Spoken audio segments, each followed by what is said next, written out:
of this palaver. Let's get the show on the road. Good morning.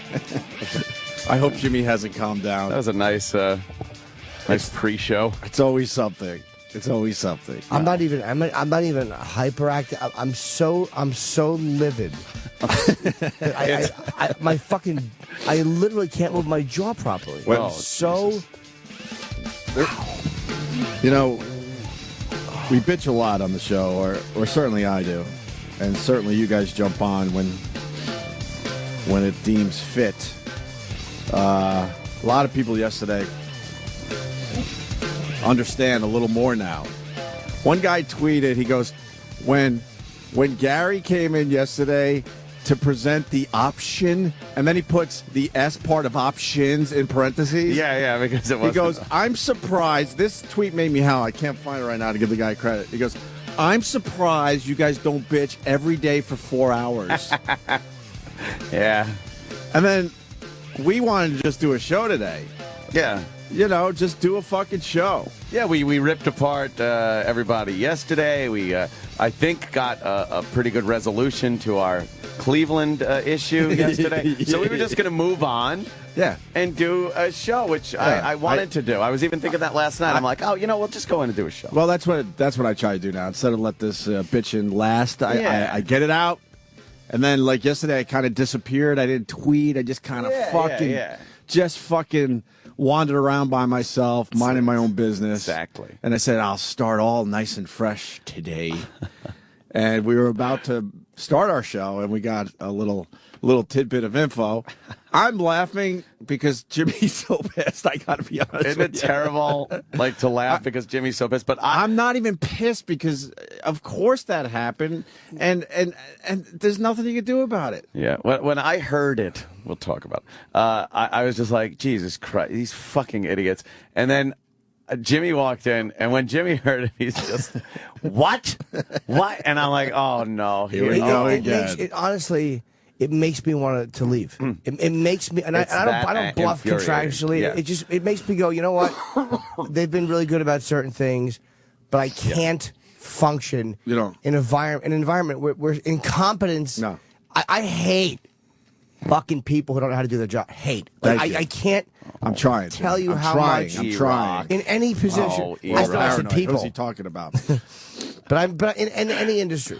Yeah. I detest incompetence. That's my biggest fucking problem, too. You know when I was staring at that incompetent fuck Gary yesterday? Oh, my God. When he was presenting the option, which wasn't much of an option because in the end, and we could get into that, too, we found the new venue for our Cleveland gig. Absolutely. I'm sure they'll try to take credit for it now, but we went to the phones and took care of our own problem like we do all the time. That's why I call them interns and babysitters, because in the end, we have to take care of everything. The words "I quit" were on the. I didn't even tell you guys this. I was so fucking pissed off.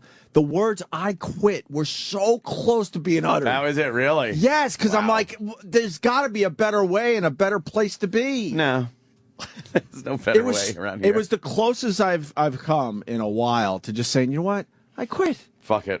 Yeah, I quit. But then I calmed down. I'm good. I'm good today. I swear. I'm good. And. Sam, why don't you present to the show what you presented to us a mere few minutes ago, just before Jimmy walked in? Well, I mean, you're talking about the Jason Segel quote from yesterday. Love the Jason Segel, by the way. Yeah. Good fun interview yesterday. See, I'm gonna show some positivity. We like Jason. Jason's a friend of the show. He even after the interview, he looked at all of us and he goes, "Man, I'm bummed. I'm not gonna see you guys for about a year." Yeah. He's taking off. He's taking a year off. He goes, "So I'll see you in about a year, man." And we're like, all right, enjoy your time off. And the Gary Marshall interview was awesome. Fucking incredible. Yeah. Yeah. Did you pick up on the one thing he said? And someone tweeted that. And About the VCR? I was surprised. I was hoping someone picked up on it. Yeah. You go, people watch TV differently because they got DVRs. And he goes, and VCRs. And VCRs. I heard Ron Bennington, start the show yesterday, his show, with the fact that he loved it. He loved the Gary Marshall thing. But that's because that's got Ronnie written all over it. Yeah, that was Ronnie's interview. The old school guy, you know. So that was very cool to hear that Ronnie really liked the interview. It was a great interview. And Gary Marshall is a very funny man. He's 78 years old and sharp as a tack. It was amazing. But anyway, so when these celebrities come in, we videotape just about all of them. And we're always looking for a little clip that we can maybe push out there. Yeah. Our job here is to have celebrities come in and we interview them and have a good interview and have fun.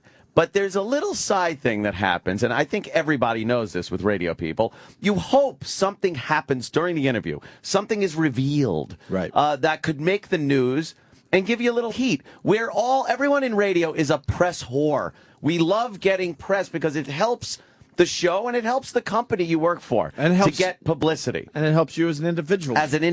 Because you get a little more famous. You feel like, a little more fame. I feel a little more like famous you're doing when I see something. my name on TV. Right. Attached to a Hollywood story. Right. So that's kind of what, we do. So we got one yesterday. Yeah. It's like fishing. Right, it's fishing. We could interview 20 celebrities, and you know what? We're not even going to get a bite. But every once in a while, you reel one in, and we reeled one in with Jason Segel yesterday. It wasn't a holy shit, oh my God moment, enough. Or a humiliating thing at all. Nope. But it was enough. It was probably, I would call it a small fish, but enough to push it out there and get a little publicity for the show, columns, for Sirius XM, and for ourselves. TMZ, perhaps. What would Tyler Durden do.com? What would Tyler Durden do? It would have made all those great sites. And what it was Jason Segel in the paper yesterday morning. There was a picture snapped of him and Michelle Williams. It was in the paper. In the paper, and he didn't look too happy that they caught him. But it turns out that Jason Segel is absolutely dating Michelle Williams, and the reason we know that, and everyone else has been trying to figure out, are they friends? Was this a coincidence? Are they working on a movie together, maybe? It's all those things that could possibly be the reason why they had a picture taken together. But we asked Jason, and he answered the question perfectly. He goes, I don't really get into my personal life, but I'm very happy. And he basically said, yes, I'm dating Michelle Williams, but I don't want to talk about it. Right. So we all looked at each other like, there you go. There's our little nibble. There's our fucking fish. We caught one today. It is. We set the hook. Right. So logically, what you do is we have a lot of connections, and we want to push it out, but we're trying to work with the marketing and the marketing department here, and we had the SiriusXM web guy in here, so we're like, okay, there's your clip, put it up on SiriusXM. This is beautiful, and it was all on video and everything. Yeah, this is beautiful. Perfect. So I went home like, that was a no-brainer. We got something out of yesterday's show because yesterday's show was very frustrating. Right. With the whole Cleveland broadcast going bad, but then we saved the whole fucking thing. So I'm like, all right, at least we got something. We got the Jason Segel thing. That's good. Yeah. Right? Right. Just before showtime. Now I go back to Sam. Sam Roberts. What did you tell everybody? Do it exactly like you did when you just walked in here and told us in your inimitable fashion. You were asking, and I got a text yesterday from a staff member here who I would think would know. I don't know. I mean, there's not that many staff members. You could probably figure out who it is. But that said PR here, SiriusXM PR. SiriusXM PR. And honestly, I couldn't name those people. Mm-hmm. I really don't have a name. Yeah. Associated with PR. I have no idea who they are. They asked to put the Jason Segel quote and video up to his publicist. Meaning Jason's publicist. Jimmy's biting his own teeth. Jimmy is fucking having spasms. I'll tell you why. It removes the enjoyment I have of even working here. Yeah. The incompetence of that. To go to the publicist. It's just not ask, done. You dumb motherfuckers. This is, first of all, somebody signs saying that okay. Right. It's a release. But we like Jason. We don't want to throw Jason under the bus either because he's a good dude. But he said he was dating somebody. Harmless. Right. It's in the fucking paper. It's in the paper. It went out over the air. He said it on the radio. It was on our show. It was broadcasted, which means I'm starting to think that SiriusXM is hoping we just broadcast in a bubble and that no one is listening to this stuff. Yeah. How do you now not push something that was already broadcast on the Opie and Anthony show? What a shitty. Do they understand what world we live in? Any blog site could take the clip from yesterday and put it up themselves. Yeah. So why wouldn't you be the one that starts it by putting it on the SiriusXM website? Wow. And then what we would do as a radio show, because we're fucking brilliant, we would push everyone to the SiriusXM website going, in case you missed it yesterday, Jason Segel admitted that he's dating Michelle Williams. Right. And that would be interesting to maybe a small portion of our audience. Here's what will happen. Somebody else will get that. Not that it's the biggest scoop in the world, but it's the idea of this is why Howard's a smart guy, because he owns his content, and he doesn't let these fucking dummies do it.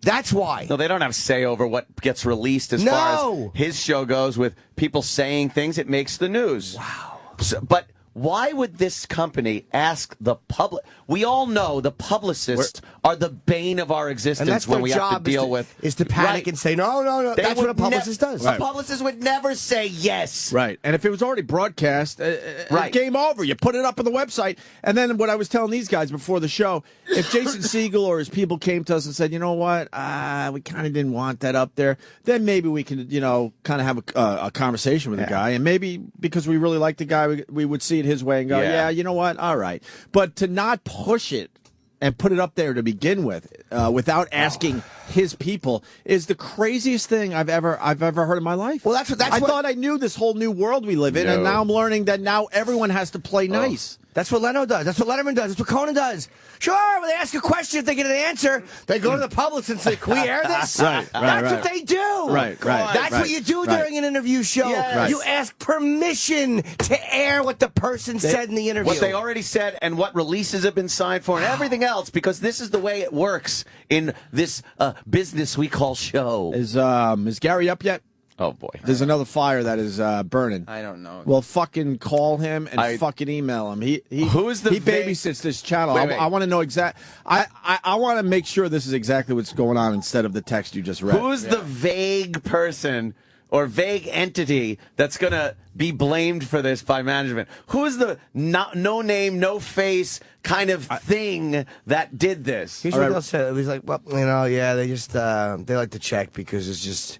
too many people can be affected. They just don't like to ruffle feathers. It'll be some soft, fucking fruity, fucking typical mid-level management answer. Which is not. This is not in Gary. This is on the PR department. Right. They always have an answer for everything. I was walking out with Steve Blatter yesterday, who I do like. I do like Steve Blatter. He used to kind of run the channel, but they gave him so many other hats to wear that he doesn't really run the channel anymore. Should have walked him out to an open elevator shaft. He kind of oversees his two boys he put in place. That's the main problem here, by the way, which I'll say again and again. Walking out with the guy, and he goes, Ope, I got to tell you, I swear, this is all on the Hard Rock Cafe, the live broadcast thing. And I go, all right, Steve, but the bigger problem is there's always a problem. Always. I said, maybe this time you could say it's the Hard Rock, and maybe you could sit me down and show me the paperwork where they fucked up and SiriusXM has no blame in this. I go, fine. Right. I go, I don't even totally believe that, to be honest with you, because the past history of everything else that got fucked up. I go, but the bigger problem here is everything has a problem. He goes, and he actually said to me, yeah, I know, and he was cool about it. And then wouldn't you know, the next show, we got something new to bitch about. Some new bitch. A no-brainer video clip of him saying, I'm dating Michelle Williams, they can't put up on SiriusXM. That's crazy. That's crazy. Fucking stink. Yes. It's so enraging. I could see if I was in the bathroom, just to show you another scenario, and I try to film a lot of stuff. So let's say I go in the bathroom with the camera, and he's in there, and he's like, "Yeah, I just want to let you know, I'm dating Michelle Williams," and I got this video. I would still try to push it out there, to be honest with you. But if SiriusXM came to me and goes, "Look, he's pissed off. You filmed him in the bathroom, and he doesn't want that out there," then I would understand their point. But this was something that was broadcast. It was broadcast, and we wouldn't put up anything that wasn't said on the air. Or if he said it during commercial break and didn't realize the camera was still rolling. Yeah, that's even a better scenario. That's different. That's even a better scenario. We would respect that because, again, he was trying to talk privately, not publicly. There's a difference. Yeah. It's not. We're not trying to make something different than what was said on the air anyway. God, so it's not a secret thing that we were trying to fucking pump out there. Utterly incompetent. Just get some fucking press. They would have gone, if that would have been sent out to news agencies, website, whatever, people would have went like, oh, wow, that story did come up, and yeah, okay. What's the use of doing interviews if you get no information out of people? Like, We don't get a lot of those things, and I don't even know why these guys. I don't want to say it. Just say it. Right. You dating somebody? It's not like you're fucking a guy. We outed him as a homosexual. No, he's not. He's just dating a girl. Right. Gives a fuck. There's this. It was completely safe. He gave a very safe answer, and in case people missed it, we could have the people go to the website to see the clip. Did they put a clip up there anyway? No. No, why would they? Why would they? Why would they? What's the go to Sirius XM? Holy fucking What's the last clip from us on Sirius XM? Ricky Gervais? Well, you're kidding, right? No, Ricky Gervais and Jeff Goldblum. We just bitched about Penn Jillette, and this dope Gary doesn't even wake up and hear us and go, oh my God, the least I could do for these guys is get a Penn Jillette clip up there? Do you realize Penn Jillette, A, is really fucking famous, and B, he's even more famous because he was just kicked off Celebrity Apprentice? Wow. He couldn't be more famous than he is this week, and he was on our show, and they don't even put a clip up. That gives us respectability as a radio show that we're talking to A-list celebrities. They stink, dude. They stink. They just stink. They don't have that up on the site? Well, the web team didn't. Even film. after we bitched to Gary, if he's listening to the show, because I don't bitch to him directly anymore because it's useless. The web team didn't film them, but I had my camera on. We got video of Penn Jillette, but they don't even come to you, or where Gary doesn't go to them and say, look, we got a clip of Penn Jillette who was just kicked off Celebrity Apprentice. They're just going to ask me why I didn't do it. Because there's so many radio shows here. God. They don't. Here's what it is. It's like working in a. It is like working in a corporation. When you do a radio show somewhere, there's a vested interest in everybody in making the show bigger because everyone kind of feels like the sales team wants to make it bigger. Blah blah blah. But here, there's so many. They don't give it. There's no connection to any of them by any of the people that work in the corporation. We don't talk about our status often, but we're literally the second biggest show here behind Howard. I mean, the sports thing you could argue because that's its own, entity. But we are the second biggest show here at Sirius XM. So I don't give a fuck about these other radio shows. I don't even know their names, and most people don't. They don't have Rashad Evans punching you.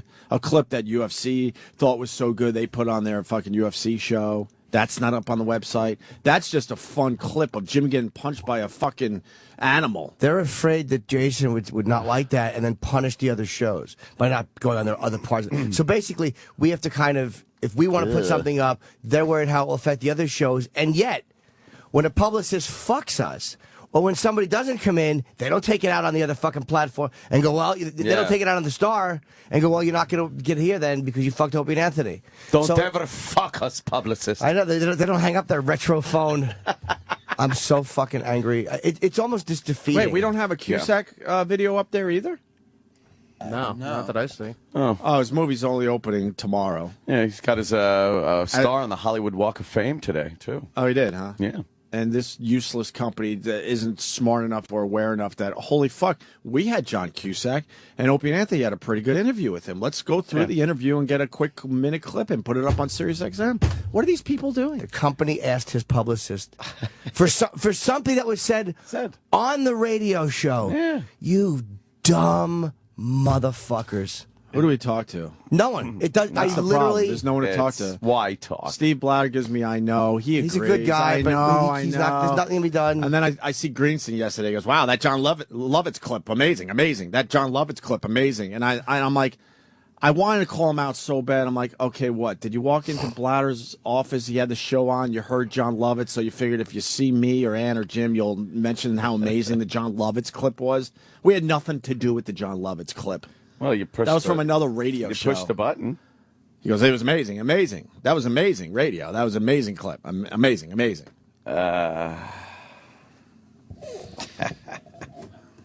I just hope we get a chance to meet the new boss before, we make our decision in October. Meet the new boss, same as the old boss, right? I pray there's a new boss at this point. I pray. Would be cool. I really pray because I don't know what else to do.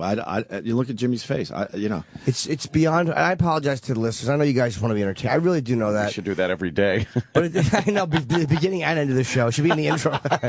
Look, we're sorry for what you're about to hear. It's shit.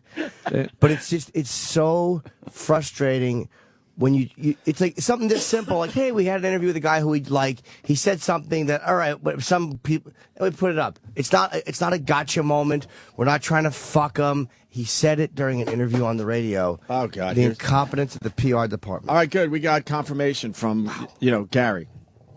Oh. Gary, one option Gary, I'm going to start calling him. And by the way, the option wasn't even an option. No. The option was to stay where we were and struggle through a broadcast because we can't do what we wanted to do. The option was the same thing as the... Remember, pull all promos. I'm coming in with options. All right, what's the option? Well, to do the broadcast from where we said we were going to do it anyway. All right, thanks. Conversation just now between Travis and Gary. Travis, okay, I asked. We were told, this is an exact quote from Travis to Gary. We were told the company asked his publicist, and they said no, so it wasn't released. True? Gary replied, true. Oh, boy. Oh, boy. You're never going to get a controversial clip out there then if that's your logic. Don't make the news. Don't get any attention put on your show. Can you now ask... ask Gary. Everybody's contacting me all at once. Now, Roland is saying that it was passed to him, like, now it's on your plate to push it. But Roland is saying once you ask the publicist, it's on his radar. So Roland, like, you know what I mean? Like now, the fact that they would ask the public, I know what you're saying. Like, we've already said, hey, can we? And then if the show pushes it, we seem like dicks. We're specifically doing something that he asked us not to do now. And the reality is you don't ask the publicist because he said it during an interview. How the publicist or even the artist feels about it is unimportant.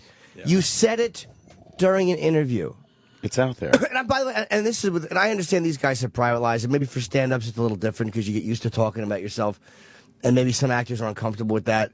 But enough already with the, hey, hey guys. The logic behind that is really stupid. It's ridiculous. Why have a PR department if you're going to just push, milk toast clips out there? Milk toast. No one gives a fuck in this day and age. Milk toast clips. We all have apps. We're social networking our balls off. So all that shit out there is kind of boring, to be honest with you. But every once in a while, you get a nugget like, whoa, look what we got over here. Who cares if you got just astounding.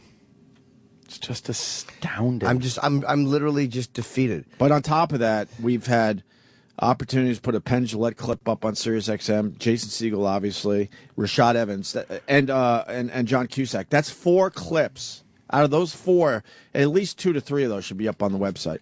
But instead, the last one is Ricky Gervais. That's over a week. That might be I don't know how long that is now. Yeah, a couple weeks old, I guess, at this point. Oh, boy. There you go. More bitching from the Opie and Anthony show. Sorry, guys.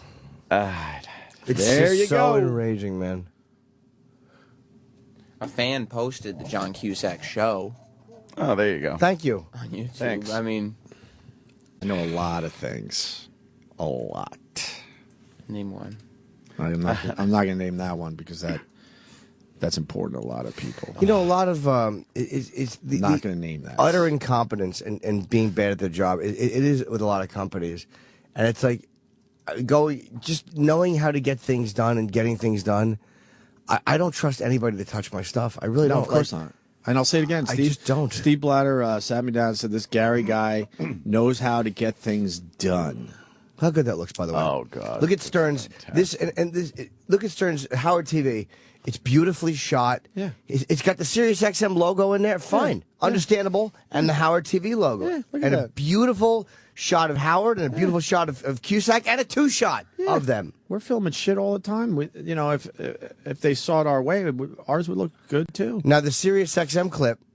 This is a teaser clip, probably to get you to Howard TV. Right. That's why the Sirius XM logo. I imagine is the Sirius XM logo on the Howard TV thing? Probably not. Probably not. No, fuck no. But this guy and his agent, the fucking business sense. I tell you, I don't know him at all.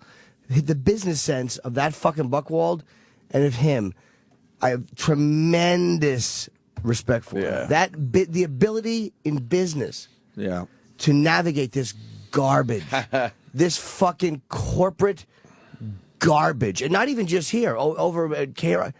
Tremendous respect for the business sense. Yeah. The ability to fucking own the shit. And the business model was to just take care of Howard and everyone else just kind of survive. And even Howard hates him.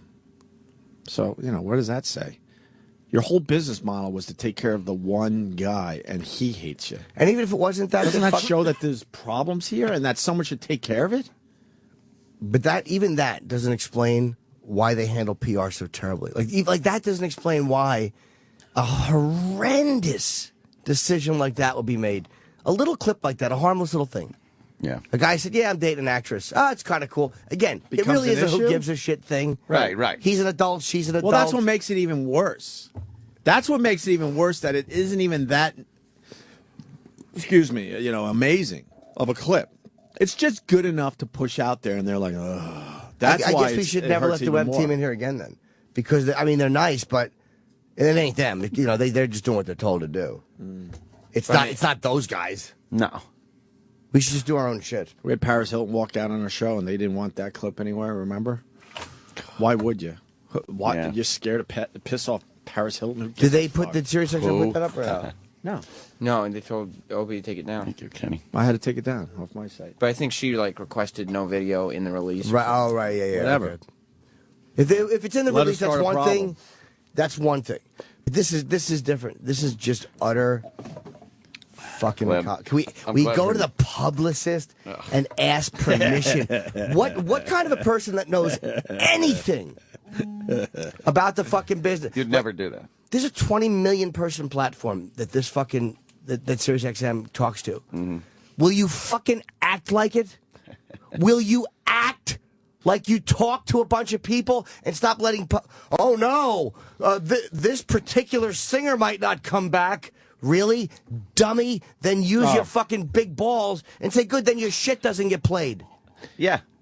You fucking blithering idiots. They're dummies. Wow. See this for the first time. I didn't know there was a Twitter account that's steroid Opie, but he writes, this is going to drive Jimmy nuts. And we could do our own search. There are you ready for this?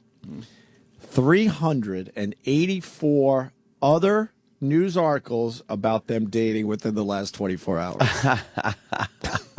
384. But we have actual video proof that they could throw on TV, because all these suck, dude. TMZ, Access Hollywood, Entertainment Tonight, The Insider, I'm trying to remember all of them. They would love the video clip because it's visual. Right. They would love it. Exactly. They just suck, dude. If there's 384 other news articles about this, trust me, they would have taken our clip. That would have been splashed all over TV last night. Do you know I just moved my phone because I want to throw it? Like, I'm livid about the incompetence of that. Oh, my God. But you're right. They all would love that little video. The Sirius XM, Opie and Anthony. Oh, my God. It would have the logo. It would have our names, which is great for us. It's just great for everybody. We already know they're not going to promote the show. It was already something that was broadcast on our show, and now we missed another opportunity. They would have splashed it all over TV. Another opportunity missed.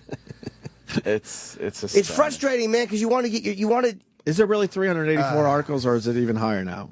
Well, you do a little math, because one set is about their PDA, that's 24. Yeah. Plus another set about their PDA, that's 54, so that's 78. Okay. Plus... so maybe 384 is a little high, but... Well, not necessarily, because Jason Segel, Michelle Williams, Affectionate, blah, blah, blah, is linked to 259 articles. Ah, okay. So that probably works out to about, 350-ish. Yeah, 350. So what are they trying to hide? And how many It got out there. How many are our names? Wait. Jason Segel tapes sweet photos of Michelle Williams to his iPhone. 99 articles linked. So we're looking at more like about 450. But really, how many have our names in there? It's got to be like it's a shitload. all over the place. It's all over the place. And we had the video clip. And these we had the video fucking shitheads blew it again. Again! Yeah. I did a search. And Gary doesn't understand why I hate his guts professionally. Jason Segel, Opie. Stink. There's one. I'm going to click it. The scoop is... Ooh, there it is. Jason Segel stops by to talk about his new movie, The 5-Year Engagement. That's the Opie and Anthony. Google alert. Jason Segel. Google alert. Yeah. That combo. That would have been Here's the video of him admitting he's dating Michelle Williams. I don't think he said it anywhere else. No. If we're being pompous, someone calls out. I really don't think he said it. No, there isn't any video. There isn't anything like that. No, there's photos of them in speculation. This would have been, they would have played it on, like, the entertainment shows. Because they love, this day and age, it's all about video. It's all about visual. They would have played it. A, he's a big star. B, he's got a movie that starts tomorrow, the 5-year engagement. It's perfect for these entertainment shows. It's perfect. It's literally and perfect. It's out there. The incompetence is one thing. Like the inability for them to do their job in PR is one thing. Right. But the fact that they hinder other stuff. Right. It's like, and you know what? They're going to help me promote my special and tie it in. And I almost didn't want. This is how little faith I have in the company's ability to promote stuff.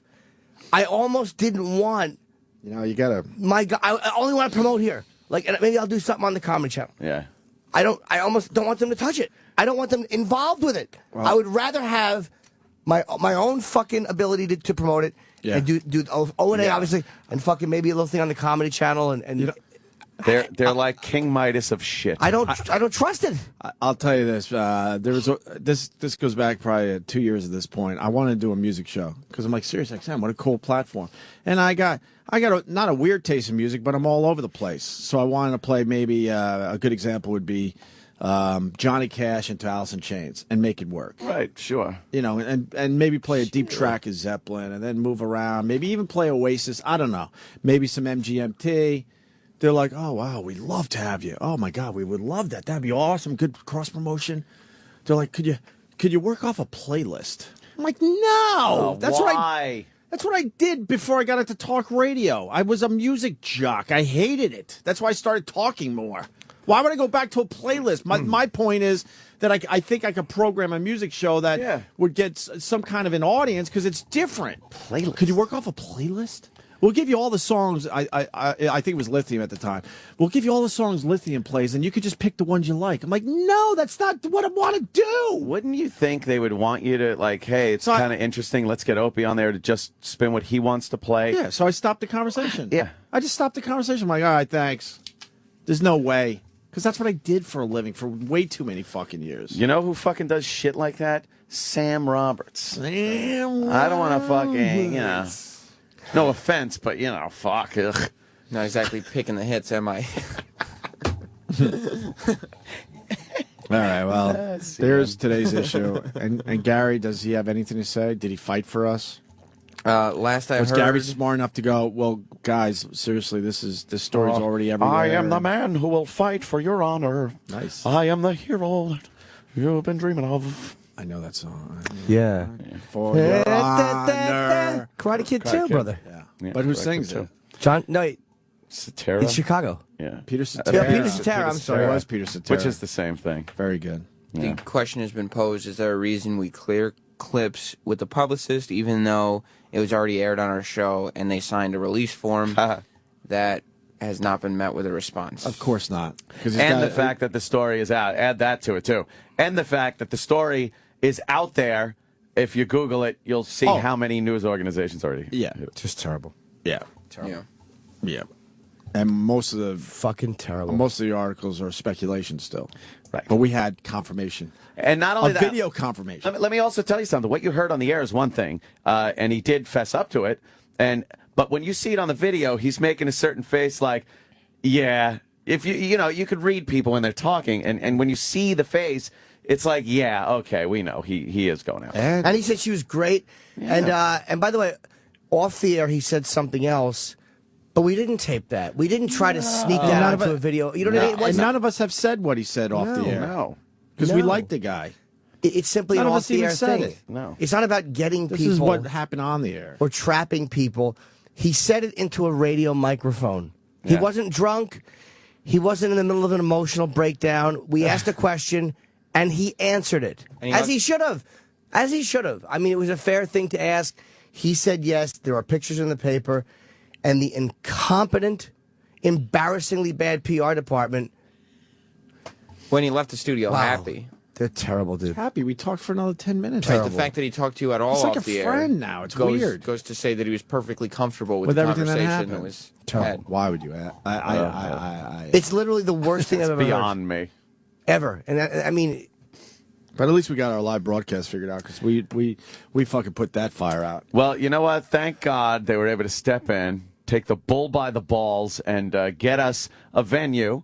Because, you know, the Hard Rock, they got their issues, you know, regardless of what we do. But thank God, when we said, hey, guys, crisis situation, we need some kind of venue now where we can do what we want to do and do the type of show we want to do, they fucking grabbed it and said, guys, we're on it. Within the length of the show, even before the end of the show, they had already come up with a brand new venue for us where we could do a show, broadcast, and do cherry darts. So, Opie, you know, you could bitch, but I defy you to bitch about how they handled that. Because, you know, we are going to Cleveland. We are going to a new place, the Blind Pig. Yeah. And Yep. I assume they took care of everything. Yep. Oh, that's right. Oh, that's right. It was a phone call made to this show because we did air it on the air. Which they didn't want us to do. Which they didn't want us to do. But that was us multitasking. They wanted to wait entertaining till the 10. audience and fucking solving a major They problem. wanted to wait till 10. Oh, yeah. They wanted to wait till They 10. wanted to wait. We would have been fucked. And we would have had that fucking one place that needed us out by 6. Right. Or the Hard Rock and do a fucking trivia thing and tape tape money under a seat. Yeah, his idea was to, I don't know, put money under someone's seat. In a Gary Pinata. That was the one thing he said where a lot of people finally understood what we go through. A guy that's overseeing the channel should have some programming skills and know some bits here and there. His idea to save our live broadcast was to put money under one person's seat. And he's not even smart enough that if you do a bit like that, you don't broadcast it ahead of time. Because even though we're not doing it, tomorrow people will be checking under their seat. Checking under the seats. That's how stupid that guy is. Yeah. It's beyond me. By the way, I listened to the replay, and I did love how many times you used skill set. Did I say skill set a lot? Oh, my Such God. a condescending It thing. is the worst. More than you said and. It was hilarious because you just kept telling him, you know, that's in your skill set. Like, it was skill set. It's great. I had a little guilt on the way home, and I actually had a little conversation with Jimmy that I don't even want to broadcast because we were having a moment about the whole thing. I was explaining some things, but even Kenny's like, "Oh man, was that uncomfortable?" Oh, it got. I didn't realize how uncomfortable it was. It got really It got uncomfortable. bad. Really? Yeah. It was the worst ever. I was trying to be cool too because I was like, I tried not to talk too much because I wanted the listeners to hear it for themselves. Right. What we deal with, and I think they heard it loud and clear yesterday. I listened back There's to it, nothing too. going on with that guy. It was even more uncomfortable to listen to than it was to be in here. Yeah, pretty uncomfortable. Yeah. Kenny goes, man. And Kenny doesn't get killed him. uncomfortable with anything. No. You killed him Because I felt like I was back in interrogation. The good old days. The good old days. Anyway, with that said, we're excited to go to Cleveland. Oh, yes. This is going down. Tomorrow, Sam, you're starting at 3? Yeah. All right, so It's a happening. it says 4 right. to 7. That's when me, Anthony, and Jim Norton will be broadcasting. But Sam's doing a little pre-show starting at 3 tomorrow, so people got to get there early. I would just say it's a 3 to 7 broadcast at this point. Yeah. And it's so first people come, don't get first serve. confused. Yeah, so. The Blind Pig event is 21 or over. We got the $1,000 playing cherry darts. We got Jimmy smelling armpits to see if women are on their periods. And don't wear deodorant. Space extremely limited. Get there early. 2:30 is when the doors open. 2:30. Okay. First time back in Cleveland in 5 years. Blind Pig located at 1228 West 6th Street. We asked the publicist if we could air it. It's hard. It's hard. You have to 'Cause say it's it hard to out move loud. on. It's hard to move on. You have to say it's it so out hard to loud to move on. grasp it. It's like I don't know how to respond to that. It would be almost like if you said, "Hey, look, did you hear what Jason Segel said yesterday? I understand that Castro isn't feeling well." I don't know how to respond. Right. To Castro isn't feeling well. I don't know what to do with that. Yeah. Like I don't know how to respond to. We asked the publicist. I don't know. I want to sit that person down and just go like, I don't even mean this to be cruel, but how fucking dumb are you for real? Like as a person, as a person in this business, how bad are you at your job? In what public relations capacity is that protocol? And how groveling are you? Yeah. When is that protocol? It's never protocol. How groveling to be so afraid that the publicist will be upset. But boy, let me tell you, when they fuck us and they say they're going to come in, they're doing this, and they don't come in, the fucking PR department, nobody ever hits back. No. So it's a one-way street. We'll suck the dick of the celebrity, grovel, beg for the fucking publicist. That would be big news, especially if it was a fucking. I couldn't think of a celebrity. I stink. I should work for PR. But I just want you to know, PR has asked me questions before, like, "Hey, do you ever want to? Could you do it?" No. And I'm so happy. Yeah, I have never, ever, spoken to them about anything. And we joke about it, but that's why we leave right away. Because I mean, this fucking place will poison you if you stick around too long. What meetings would fix that? None. What meetings? But they'll want to have a meeting that? now. They'll want to have a meeting. We'll sit there and just stare into space because we've heard it all before. You know, we're still talking about other things. Still just talking about other things. So, we got the details on SiriusXM.com, but not our latest videos. That's for sure. SiriusXM.com/Opie and Anthony. Even though we asked Gary for that yesterday through the radio show, you would think that he would do that at the very least. Dumb fuck. Sponsored by Steven Singer Jewelers. Don't forget Mom this Mother's Day with a real long stem rose dipped in 24 karat gold. Visit IHateStevenSinger.com. Was this a live read or? Yeah, sorta? that counts. All right, good. Fucking check it off the list. I think. We got food. You want to eat? Oh, let's eat. Damn it. Hey, MSNBC made our jobs very easy today. They just played a montage of Newt Gingrich. Yeah. Newt Gingrich is officially Take out it to of the limit. Do they ask you permission? Montage. Do they ask Newt's permission? Yes. I guess that's what you do. When you're in a fucking medium where you talk into a microphone, you ask permission. Yeah. Sure, I'm sure they ask Newt permission. Can we air this? Can we put the video up? Jimmy, you're doing your special in 2 days. Don't worry about this fucking place. And there's certain things at least you got a future. There's certain things I logistically worked out with the special where me and my manager, Jonathan, is really fucking good at navigating bullshit. Because believe me, it's not just Sirius XM. I'm not. Yeah. You deal with any company and you have this shit. You really do. Any one of these companies, you have to navigate nonsense. Bullshit. Nonsense. Yep. So you do it. And but I get right on the phone. Like I had something recently with a contract that I'm dealing with something else. Where you can't do this for this amount of time. And I get on the phone with them. I'm like, get me the lawyer. I want to talk to the fucking lawyer. So I talked to him. And I'm like, this is why this is ridiculous. And he's like, oh, that's a good point. And he went back and he's working on it. Sometimes you just got to go right to the source. Fucking, you can't let other. I don't know who the source is here. That's what they do very well. They bamboozle us into thinking it's some entity. You find out. You sit down. I can tell you off air who one of the sources are, and then there's the other source. One of the higher up source I'm going to see before I leave. Yeah. That guy? He may know that. He may not know that. He may not even know that happens. He may not. I don't know. Yeah, he'll give you some weird fucking. Whatever. Maybe. All right. Well, anyway, MSNBC did our jobs today. We watch MSNBC at 5:30 to 6. That new kid is going to be something in broadcasting. Oh, yeah? Yeah, he does a little swarmy, sarcastic type show from 5:30 to 6 before the Morning Joe. And him and his people had a clip of Newt Gingrich, who is officially dropped out of the race, and they did a little montage. And we usually do the montages. But we said, instead of fucking doing our own, why don't we just play theirs today? Fuck it. Yeah. So this is from MSNBC. You're going to be the nominee. I'm going to be the nominee. I don't think right-wing social engineering is any more desirable than left-wing social engineering.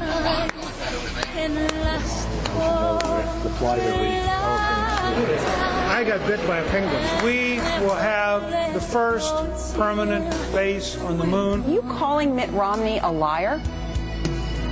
Yes. You're calling Mitt Romney a liar. Well, if you seem shocked by it, yes. I'm not going to compete with Obama in singing because I'm not running for entertainer-in-chief. She says you asked her, sir, to enter into an open marriage. Would you like to take some time to respond to that? No, but I will.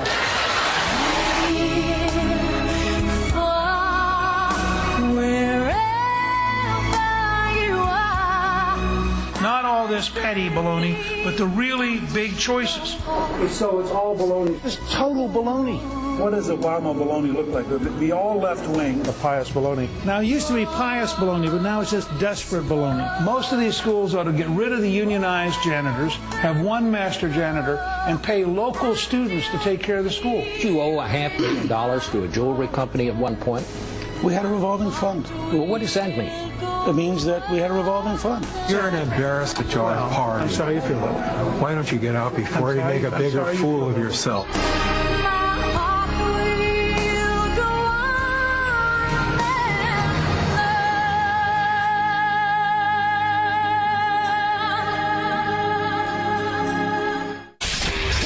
Sirius XM, the Opie and Anthony Show.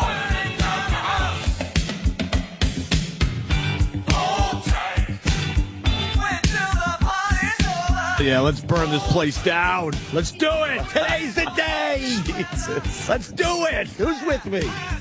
Who else has that few money? Come on, raise your hand. No? Oh. Oh. All right, well. Roland's in studio. Oh, there's Roland. What's up, Roland? These guys had a big adventure yesterday. They did? Yeah, they went to go see the Avengers. Oh, man, how was that? It was really good. I couldn't Roland get a fell asleep. babysitter. Did you fall asleep? No. That's off my plate. No. He doesn't like this. That's the new term that's being used. Yeah, off my plate. Yeah. I put cock on your plate now. So That was awesome. That was about 2.5 hours. yeah. What? That long? Yeah, 3D. 2.5 hours. 2.5. Yeah, it was awesome. It was really good. I had no idea it was 2.5 The hours. last hour No was pure. spoilers. Last hour was pure action. Yeah? Oh, really? That's a surprise. Yeah, because it was. Loud. It was like, and they go, what? Hulk smash. That is an accurate Either a portrayal. lunatic. All right, Roland. Very good. Why burning down the house, E-Rock? Chernobyl? 26 years ago. 26 years, huh? How's that working out over there? Pretty good. I like Back up online? There's some cool videos of, like, one in particular of the motorcycle guy driving through the old Chernobyl area. Yeah. So fucking creepy, man. There's a documentary about a guy that goes back to his old apartment Oh, really? that he was a kid growing up in, and they just told him to just leave. Yeah. And, you'll be able to go back and get your stuff later. This was the first time he was back, and it's like 25 years later or something. And he's looking at posters up on the wall and some of his possessions that were still found in this apartment, and kind of reflecting about what it was like to play in the yard. And, and then what happened that day when they told him just to get the fuck out of there. So all this stuff Pretty was cool. exactly where he left it, obviously. Ghost town. That's fucking cool. Ghost town, motherfucker. Yeah, the videos are online. They're pretty Very good. creepy looking because it's just, it's never sunny there, is it? No. Just always, yeah. It's just very gray. Yeah. It's gray in that light mud color. Right. And then everything is just overgrown, trees and bushes growing out of everything, and it's a very, very... If I knew that it was safe, I would go there in a second and check that out. I love that stuff. I love going in abandoned buildings and all that crap. It's very post-apocalyptic looking. I was walking my brother's dogs a few years. Wow, this probably is like 10 years ago now. And Washington Drive School was closed down, the grammar school I went to back in the day. And all the windows were boarded up with, big plywood, but one was pried open, so obviously the kids are going in there and doing their drugs and shit. Sure. So I went, you know what? Fuck it. And I went in, and a lot of the ceiling was collapsed so you could see everything. Yeah. And I'm just wandering in and out of classrooms that I remember like it was yesterday when I was a little tot Pretty going creepy. there. And I forgot how many years the school was sitting there before they finally got rid of it. but at least 10 years. And I'm in these classrooms where all the kids' projects are all hung up. Still hung up? And one day the teacher hung up their projects, and the next day the school closed. It was and now done. I'm looking 10 years later. I felt like I was in like Silent Hill or something, one of those fucking video games where you go into the creepy places. That is I creepy. hung out in there for, I don't know, at least an hour. Went into the old auditorium where I remember it was the cafeteria / they put on the dumb little school plays, and there was a huge bubble in the middle of the floor because moisture got under it, and literally, the wood floor. literally lifted this thing up, I don't know, 4 or 5 feet. It was the craziest fucking thing. And the whole ceiling was gone, and there were pigeons and birds just camped out everywhere, nesting, and there's the stage. 12 monkeys. This was way before I started videotaping shit. That's the type of stuff I would love to videotape. Yeah, that's some It was fucking like 12 creepy monkey stuff. shit. You're right. Yeah. And then some of the hallways, because the ceilings weren't, collapsed or whatever, were really dark. But I went down them anyway because it was just fucking creepy. Yeah, that is creepy. I don't know why. I had a but it fucking is. ball, man. It was great. They ended up knocking down the school and putting up a brand new one. See, new kids just having fun, chuckling in a brand new school. In a brand new school. I have no idea what was there beforehand. So Chernobyl was 26 years ago, huh? Wow. The stupid Wang and Kumar fucking bought the Islanders 12 years ago. That worked out for them, huh? Oh. Speaking of hockey, playoff hockey. Hockey? We got Kevin from Connecticut. His team got knocked out last night. Kevin. What, the Hartford Whalers? No. Hey, happy birthday, Jimmy. See what he did there? Yeah, speaking of meltdown, the Bruins, they got the shit beat out of them in the 7-game series. How did they get the shit beat out of him? It was one of the best playoff series ever. Every game was decided by one goal. Physically, the Capitals. Oh yeah, that's true. Physically beat the shit out of them. Yeah, it was a rough series in that regard. Yeah, you're right. Okay. The kicker last night, the guy who knocked out the Boston Bruins is black. Yeah, we were going to get into this. That's why I'm taking your phone call. And a lot of people blaming my stupid sports curse. I don't have a sports curse. I picked the Flyers. They saw won that last night. I didn't blame it on you. I think you picked the Red Sox in 07 and they won. I don't know. But last night I said I'm absolutely pulling for the Bruins, and they lost in overtime 2-1 to the Capitals. Capitals move on. But the reason we bring it up, Joel Ward scored the winning goal, in overtime, 3 minutes in, and he's black. I live about 100 miles away from Boston, and I could hear the N-bombs being dropped from my house. Well, it's funny you should say that because someone turned me on to the fact there's a place to go where you can see all the tweets right when the goal happened. Hardcore fucking Bruins fans. You want to read a few of these? I was There's reading them hundreds earlier. of them. Yeah, I was reading some earlier, and how do we do this? Just a liberal use. You want to get Roland to read a few of them? Why? Just because it'll be fun. He won't read those. Roland won't? No. We could say N-word. Every post if people had are the word uncomfortable. nigger in it. Every single one of them. Yeah, they're not happy a black guy They took were him out of the playoffs. very angry, and I gather racism is alive and well in hockey. Where was He's it? not Was it black, on though. He's Canadian. on Twitter? Oh. Is he sort of black? He's not black. He's Canadian. So you can't call him an African American. No, he's not African Canadian because they know he's just black. He's a black guy. Where were the This is racist black posts? Travis had it earlier. Sam doesn't have it. No, it's from Twitter, or from... Oh, yeah. Okay. I guess someone realized that they decided to put the word in, and then you see just hundreds of them. Oh, yeah. People are pissed in Boston today. And it's the worst case scenario for some people up there. Hey, Kevin, are you okay if we air this in the replay? Yeah, I don't know. Jimmy's not going to let it go. Talk to my people, Jimmy. Talk to my people. Just making sure. Boy, we got to talk to his people. They'll probably say no. You feel better, Jimmy?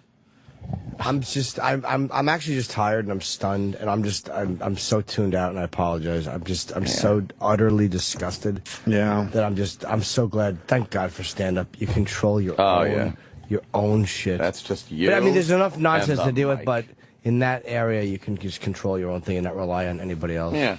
So frustrating. So, who wants to read these? This is what was tweeted right after Joel Ward knocked out the Bruins last night in OT. Oh, my God. We lost to a hockey-playing nigger. What kind of shit is that? I mean, I could read 1,000 of them, but that would just be pandering. But it's just, it's a fucking cavalcade. Wow. Of racist. Well, how about you read a few? Because they're fun. Who can read these? We could all read one. Oh, I don't say that word, Jimmy. It's off. I just don't say that word. This is the mentality of hockey fans, and it's the only sport. It wouldn't happen in the NFL. It wouldn't happen in baseball. Nobody thinks racially if a black guy, when David Ortiz would hit home runs and kill the Yankees. Oh, right, yeah. I would want him dead, but it never occurred to me that a black or Spanish. It just was that cocksucker from the Red Sox. You're trying to tell me if, let's say, which isn't going to happen, the Knicks and the Celtics play in the playoffs, and Jeremy Lin, he might not even play in the playoffs. Sinks the winning three-pointer to knock out the Celtics, you're not going to get some racism on Twitter. You might get some. Oh, my God, you will. You might get some, yeah. But, I mean, that's a good point. You so will. But there's enough mixed. Because you break it down, man. You don't, you just break it down to the lowest form of whatever. There was some rioting last night. They're all fucking... Can't believe Boston just let it said a sand nigger. Like, what is that? And the Twitter picture is two pretty girls. Yeah. Like, it's out of context. Wow. Really? Mm. Yeah, there's a lot of them. Maybe people could do this themselves. Yeah. There was some rioting last night, but it was in Roxbury. It was just Wednesday. Wow. He was trying so hard to get that out, too. I heard you start that joke a little earlier. I didn't even hear what he said. It's a good joke. It's a good line. I'll leave on that note. Bye, guys. Kevin from Connecticut. I was going to say happy birthday. Yeah? Oh, really? Yeah. Happy birthday, Anthony's luggage.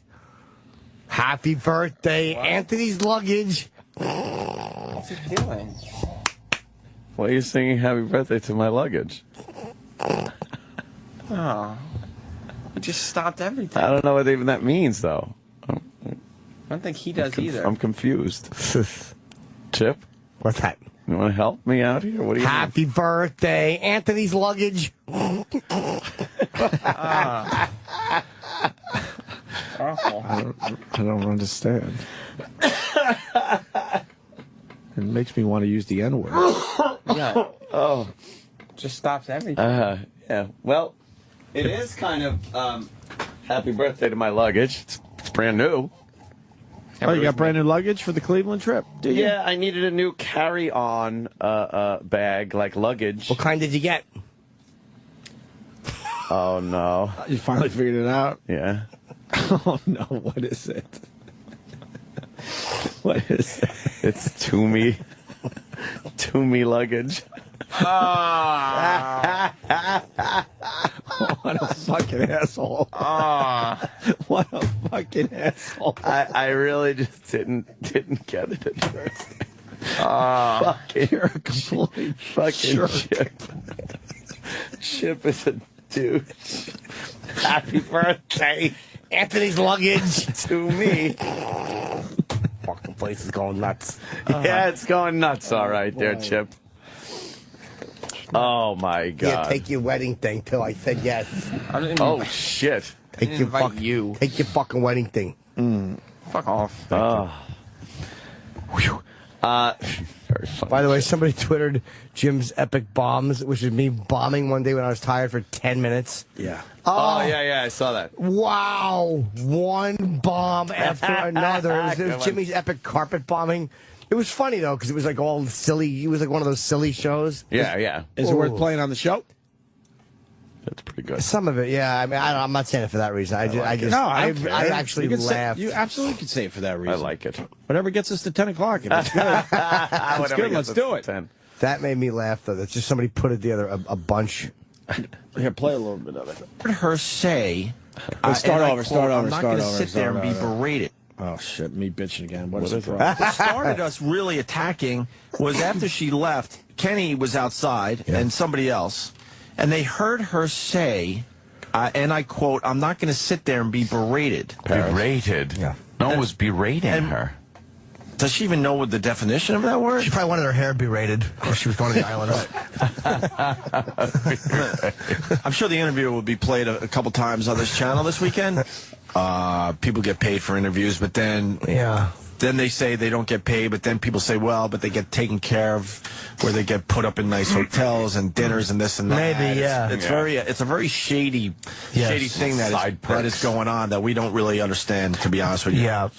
The rumor I heard for the CNN was that she was paid 7 hats. 7 hats? Yes, 7 hats. 4 felt and 3 of an indeterminate cloth. Well, I mean, she and Oh, my God. Maybe she's smarter than you give her credit for. She's not smart. Really? Well, let's hear this bit of wisdom. Is that it? Doug in Illinois. Doug? Morning, boys. Hey, I you a hole once. Hey, maybe it's Doug went. Just wow. nice one, Jimmy. Thank you. That was a double off the wall. Go ahead, Doug.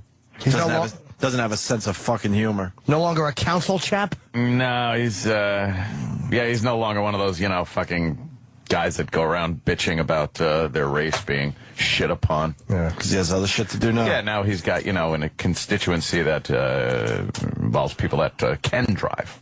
Ah, finally. Shit like that. Ken Drive, huh? It sounds like a new computer drive. For all things Ken. Wow.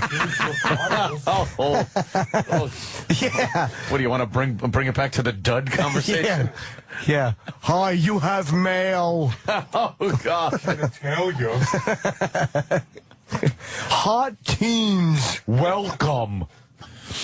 But sorry, just distracted by Hayden Planetarium. she's hot. Yeah, I like her. Doesn't she kind of look like a gymnast? No, she. I like her a little bit. Do you? Yeah, not like whoa. I know. I mean, but people wouldn't laugh at you for saying that. I just think she kind of has a gymnast thing happening. Yeah. She's kind of squatty or something. Yeah, she's got a Nice good look face, to her. though. Jesus. Yeah, I heard she's a scaly clit. I love a scaly. Me too. clit. Dry and scaly. Oh, no, I meant I ashy. could stand on it and it tells me how much I weigh. Oh, that's different. I like to put my cold feet on a cliff. It tells me how heavy I am. Boo. Rocking it. Big black guy right there in front of that white vagina. Well, that would be Dwayne Wade. Ah. He's one of the superstars. Is he a superstar? Oh, it's him, Bosch, and stupid LeBron. Ah. How about Lom? Got together. Bosch and... Oh, wow. That's... Skyhook. I just threw my thing into the Speaking trash. of hook. I'm Marcia Kramer from CBS in New York City, and I was wondering if I could see the congressman. Those few words caused a hullabaloo in Congressman Anthony Weiner's office today. Door slammed. I know. First of all, Hullabaloo. who, by the way, bomb coming. You can't just give us the setup. Hullabaloo. Who? And how did Holla know him? Oh, that bomb blew the windows out. Well, I want to know how Holla knew him. Hullabaloo, yes. Who? It's like Abbott and Costello. Hullabaloo's on first? Hullabaloo. All right. Yeah, more dick pics over the weekend. Praying for a school shooting or anything. Just anything? Just anything. Come on, news. Yeah. I mean, I understand. Oh, boy, say it now. Go ahead. I mean, I have nothing against transparency. Yeah. I mean, if a male parency wants to dress like a woman, that's up to it.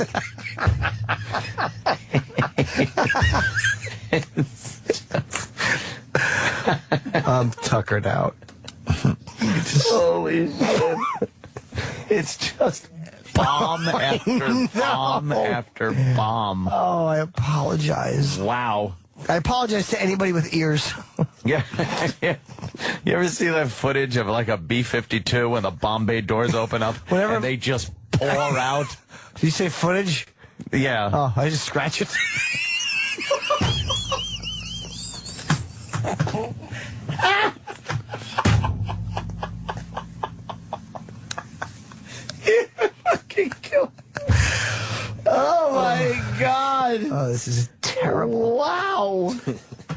Oh, are you an oaf? What are you going to do? Yeah, I'm just... Yeah, you're a sleepy boy. I tried to sleep. Okay. Are you gonna nap when you get home, you think? I'm gonna fucking face plant. I'm gonna have like one shoe off and face plant right into my fucking Lake Gitchagoonie-sized cum stain on my fucking comforter. He always says Gitchagoonie. Is that wrong? It's Gitchagoonie. Oh, exactly. Well, mine's a bully. It's Gitchagoonie. Get it? It's a bull. It bullies the other lakes. I can't survive this bombing. I need a shelter.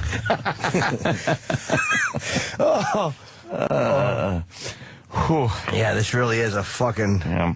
This really is just one miscue after another. This is...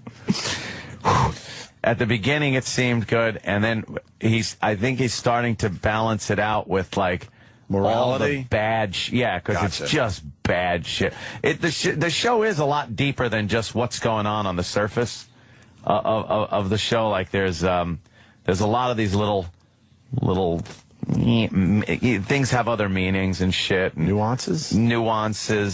Are there nuances? Little circular, ironic things that happen and stuff. I like the show a lot. Go ahead. I didn't want to. When you said nuances, I just thought like I just bought some ounces. See, I hate to go out and spend more. You got excited though. His eyes lit up. Is loving this. What the fuck? All right. Well. But I have nothing to fucking do with this. I don't know. I walked in and you guys were just talking about something. You don't want to be on Fez's bad side.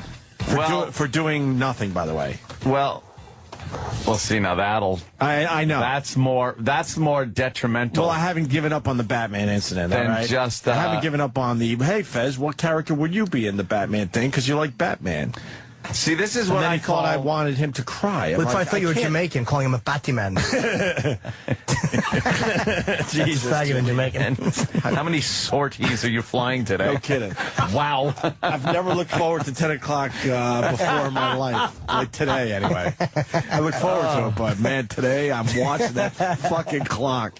Oh, hold on. All I know is we were talking about it, and then Jimmy walks in and goes, whatever you're talking about, I need to hear it now. And he has no idea what we're talking about. I really don't. The Blueberry incident, I have to know. Is it connected with the Fredberry incident?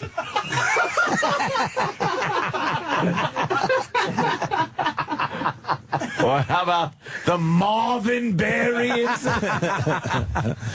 Or is that when is that the code word when you land at a table and someone drops little duties on you? Yes. The Chuck Berry incident. The Chuck Berry. It means you want duties on your face with glass. Attaboy, right back to shit.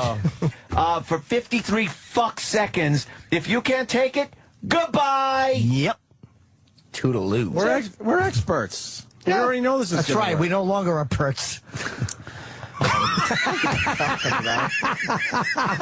I can't sit here. 8:41. We were perts. 8:41. Now we're experts. No, wishful thinking. 8:21. Boy, can't even read the clock. Jimmy. Oh, God. We're experts, and we already know this is going to be great radio, so shut the fuck up. Hey, you think that guy you banned feels like an asshole now? Yeah. See? Jackass. You know what the fuck we're doing?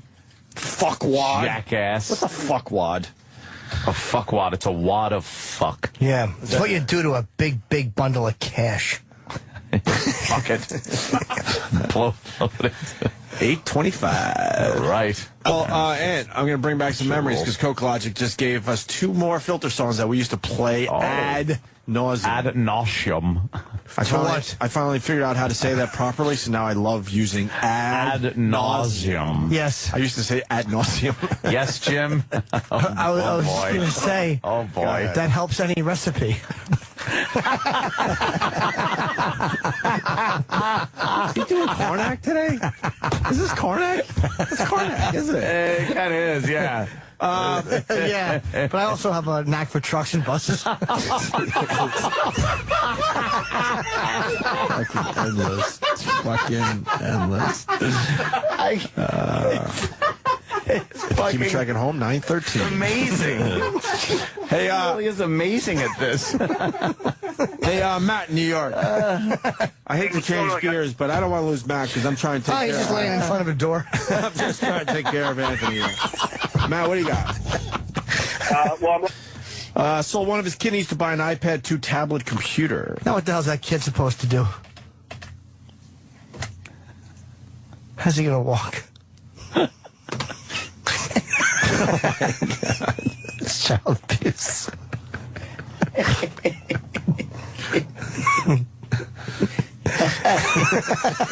I don't even know what to say anymore. Oh, you want another one? Sure. Yeah. Is this? I think we're turning this into like a John Valby thing. This is great. Nate in D.C. All right, you want another one? One more. You sure? No. Want to try to save the bid or no? Yes, I do. All right. Skip in Oakdale. Skip. Well, if you got time. I mean, I usually just have to run through because Oakdale is just big. You know, that's what happens when you say when someone's going to go to Oakdale and you're like, no, just skip at Oakdale. Yes, I caught that one.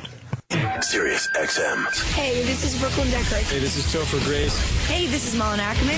Hey, this is Fisher Stevens. Hey, this is Jack Osborne, and you're listening to the Opie and Anthony Show.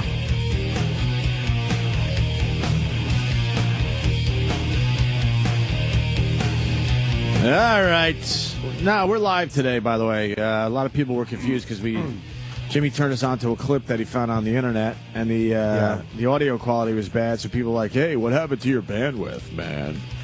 And then they're like, hey, man, why the best of, man? Best of. It was a cool clip. Somebody said we were howling. That was all one show, I think. Yeah. And it's called Jimmy's Epic Carpet Bombing. And I was just going to direct people to the video for later. I didn't think we'd play it. It made me laugh out loud, though, how awful some of those. I was overtired. I don't remember the show at all. Oh, it's hilarious. I don't remember it at all. And we said, let's listen to a little bit. And then we started laughing. We said, fuck it. Let it play through. It happens. What are you going to do? Did you enjoy it? You did great. I did. Isn't it weird how many things you don't remember? Like, you do a show, and then you go, oh, my God, we said that? Like, I listen back to the show sometimes. Yeah. And it makes me laugh. Yeah. I really laugh at this show. This is a very funny show. But it honestly does, man. There's times where I'll listen to the show and go, all right, that would make me fucking really laugh if I was a listener. Yep. Yeah, I've listened to replays and we been really like, are great. That's fucking funny. God, we're great. Yeah. Oh, my God. Hilarious. Oh, unbelievable. Quickly, or not. No, I saw The Accused last night. I watched it again. It was on. And I haven't seen it in a long time, and I know we reference it a lot on this program. Yes. It was referenced just recently as a romantic comedy by Jim Norton. Talk to the Jason Segel. It's so fucking funny. The Accused? Yeah, he didn't pick up on that. No, but I did. I think he did, but he totally ignored it. Hilarious. And Gary Marshall didn't pick up on Uncle Paul when he mentioned Joni as a little child. Yeah. I picked up on that. I Uncle Pauled him a couple times. Yeah. Little things you got to listen for. Of course. But The Accused last night. Yeah, I watched The Accused again, and there's a couple of things there that I didn't realize because I hadn't seen in a while. Jodie Foster completely deserved to be raped. She was asking for it. She was asking for it. Look, I know there's... You better explain, sir. I know there's a line there where it becomes like, the girls, I don't know. Boy, the way they portrayed it in that movie... Why do you say what you just said, though? Well, because she's jumping around. She's fucking... and she's horribly dancing, by the way. Very provocatively. And in the middle of a bunch of guys that are drooling over her. She had to dance like a chick. She probably doesn't know how to do that. Doesn't even know how to do that. She's kind of butchy. She looked just awful. And then she's like making out with the guy and other guys. It just had this rapey vibe the whole way through it. She jumped into the lion's den and was surprised when she got bit. Yeah, and I don't know why she thought in that den everybody would be telling the truth. No. We just did 10 minutes of that. Yeah, please, they just come so naturally. Please, Jimmy. They just come out.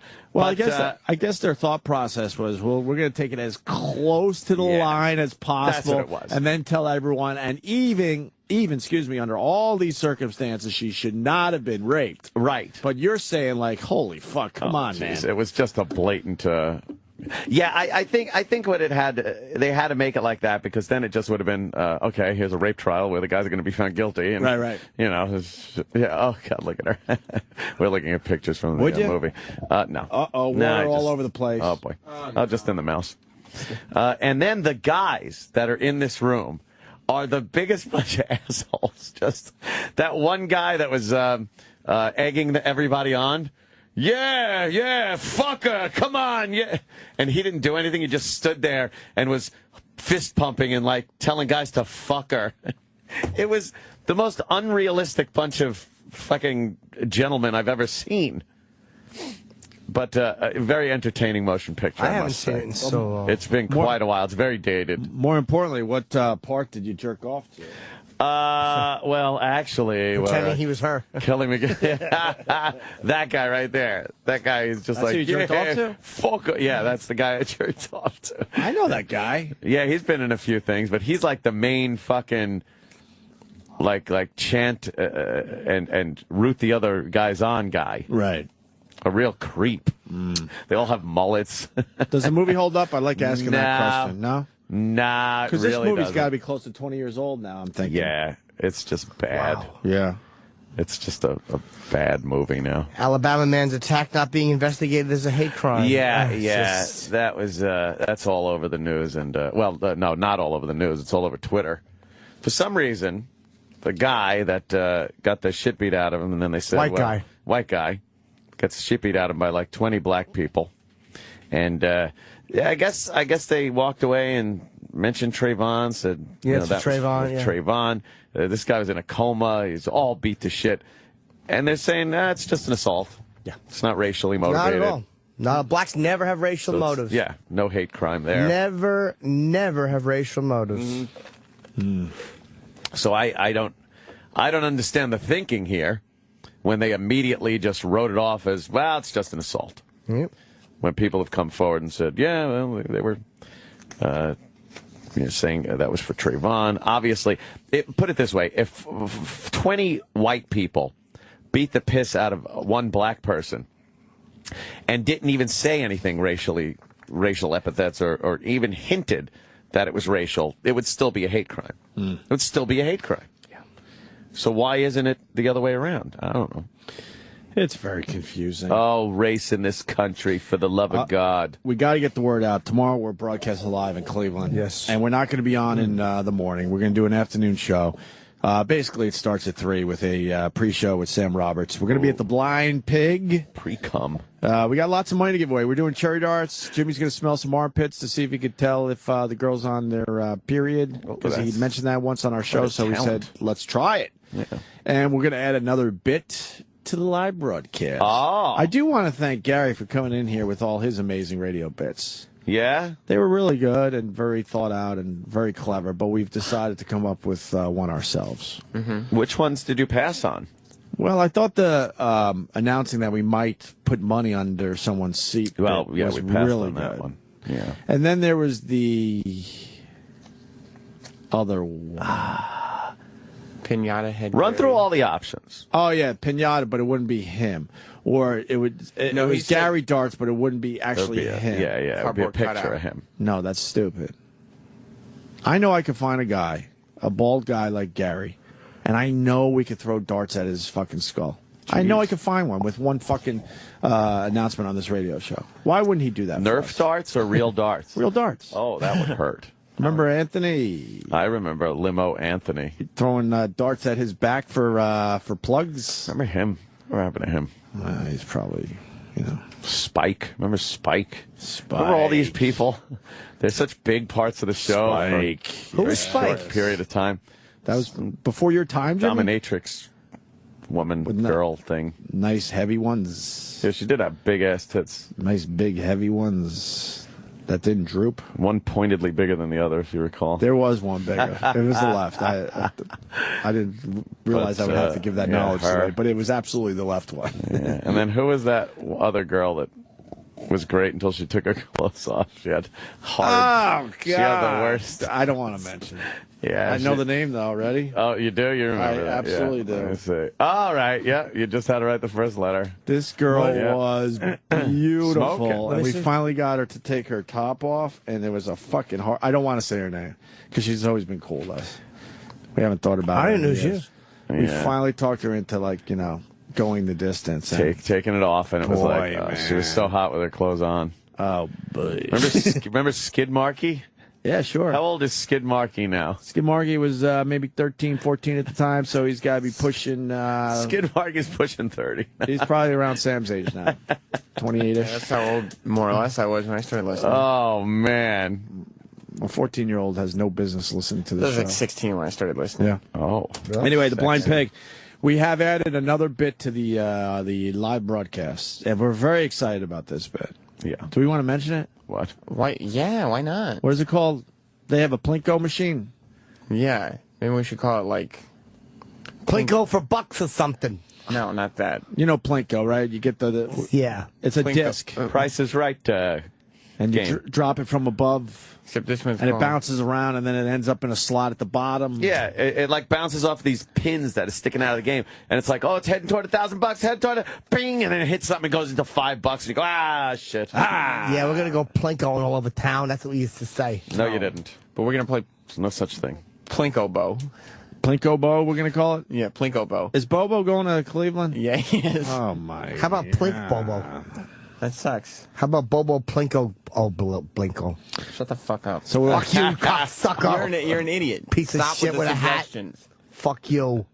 Moron. Piece of garbage. You're a piece of shit, Chip. Hope your fucking wedding is a big fire and everybody gets killed. Yeah, really? Oh, my God. Shut up. I hope the wedding goes great, sorry, but you Chip. die in a car accident on the way there. Me too. not That's why I nice. won't have to give you a fucking gift. I ain't buying you shit. My mother always said, Chipper, quit jibber jabber, and the wedding's happening. Sam's going to be married in 5 weeks. A little over 5 weeks. More or less, yeah. And Jimmy handed in his invitation today.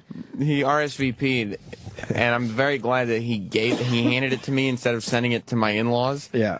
Because his name's nowhere on it. It just says names of attendees. Chip, Edgar, and Paul Hargis.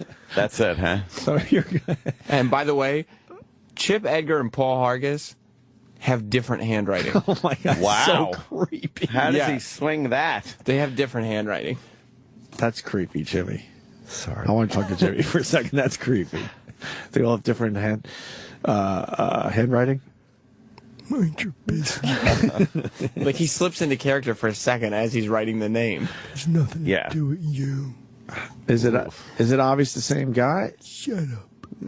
It's not obvious, is it? No, one of them's in all caps. That's creepy. Who's in all caps? Edgar, right? Yeah, In all Edgar has to be caps. all caps. He's an all caps guy. Capital letters. Who does the script? No script. No script. No. But yeah, it's. All right, listen. Our guest is here. We can go back to that, but really fast. So the new bit, we're gonna do Plinko Bo. And basically, we're going to have real prizes that are good, including, maybe tickets to Jimmy's taping. Yeah. Certainly some cash prizes. And Maybe other Steven Singer stuff. Steven Singer stuff. Let's Maybe. call Steven Singer. He could save us once again. But there's going to be a few slots that are Bobo related that you're not going to be happy with. No. One being that you might have to French kiss Bobo. It's sure. the chance you take to fucking win some of these cool prizes. Oh, boy. Maybe licking some condiments off Bobo's chest. Have them do a shot out of his horrendous belly button. Body shots. You think body Bobo? shot. You think Bobo's going to get a good ovation there from the people? Oh, He's going to God. lift his arms up in the air like this. Yeah, he's going to do that thing he does where he lifts up his arms like, I'm a superhero. Like he just won a Special Olympics medal. Yeah, with his thumbs tucked into his fists and pointing forward. Yeah, that's what he does. Like a fucking monkey. Everybody goes, boo. And they're all going to go, boo, oh, you're Bobo right. Yeah.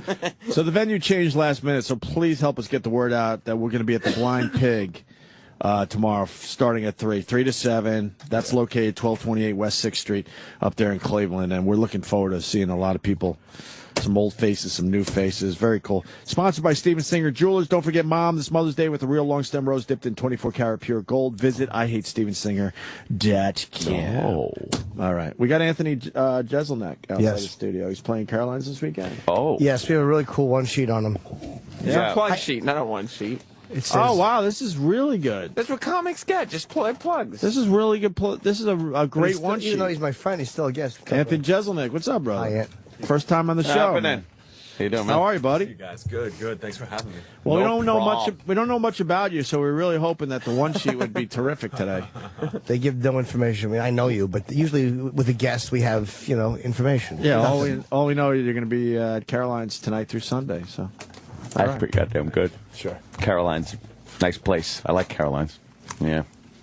They treat the comics well. And they treat the fucking radio people well. I give a shit about you comics. I know that's why I threw in radio people quickly. They just fucking hook me up. They're the kings of Plugola, I just tip the waitress right at the beginning because I know I don't have to pay for anything, so I just tip the waitress right at the beginning and go, keep them coming, honey. We're all about tap her on the ass. We're all about Plugola. Caroline's tops the list. Steven Singer's a close second. Oh, yeah. Plugola's fucking legal now, Sam.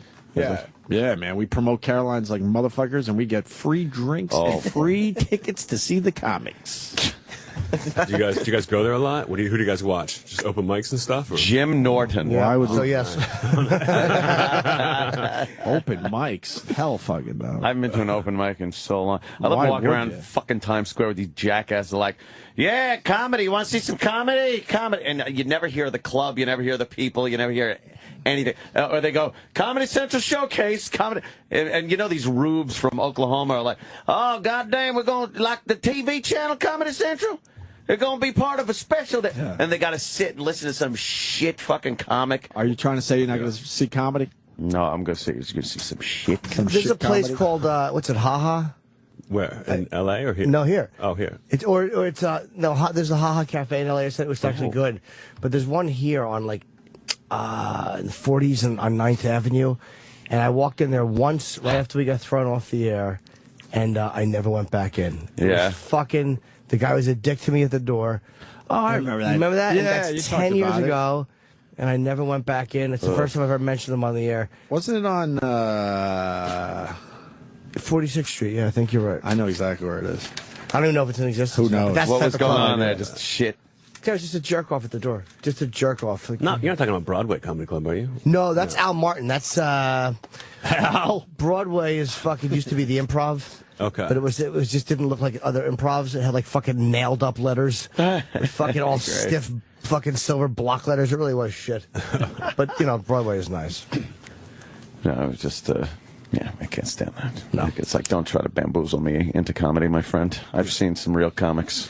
Did you get any advice when coming on the show? Did anybody tell you should do this or you shouldn't do that? Robert Kelly told me just to try to work in as much of my material as I can. Really open strong and just keep going. Dude, what you do, dude? Bring shit that the guys are going to like a bandolier, maybe an iPad, he gave me one. Boom, something. He didn't. Bobby gave me a bandolier at the cellar last night. That fucking... He bought one for all of us. Yeah, the fat man. Yeah, I got one too. Well, you know what? Enjoy. Wear it in good health. I might wear it when I'm out and about with my son in New York City. When I'm doing my bike You're thing. not buying into that fucking bandolier thing. I wouldn't walk around with it, but I could see where you could use it every once in a while. Oh man, every once in a while. I'm not saying like it should be an accessory. He talked me into buying like a $200 pair of earphones that never fit in my ear. Like never. Every time he tries to mention a new iPad or something, I'm just like, shut up forever. Yeah. He's a technology-obsessed fucking idiot. Yeah. Bobby's problem is he has nothing internally, so it's like everything is external and what he can bring to the table with hints and gadgets. Bob just wants to be respected for something. Yeah. I mean, now it could be for eating.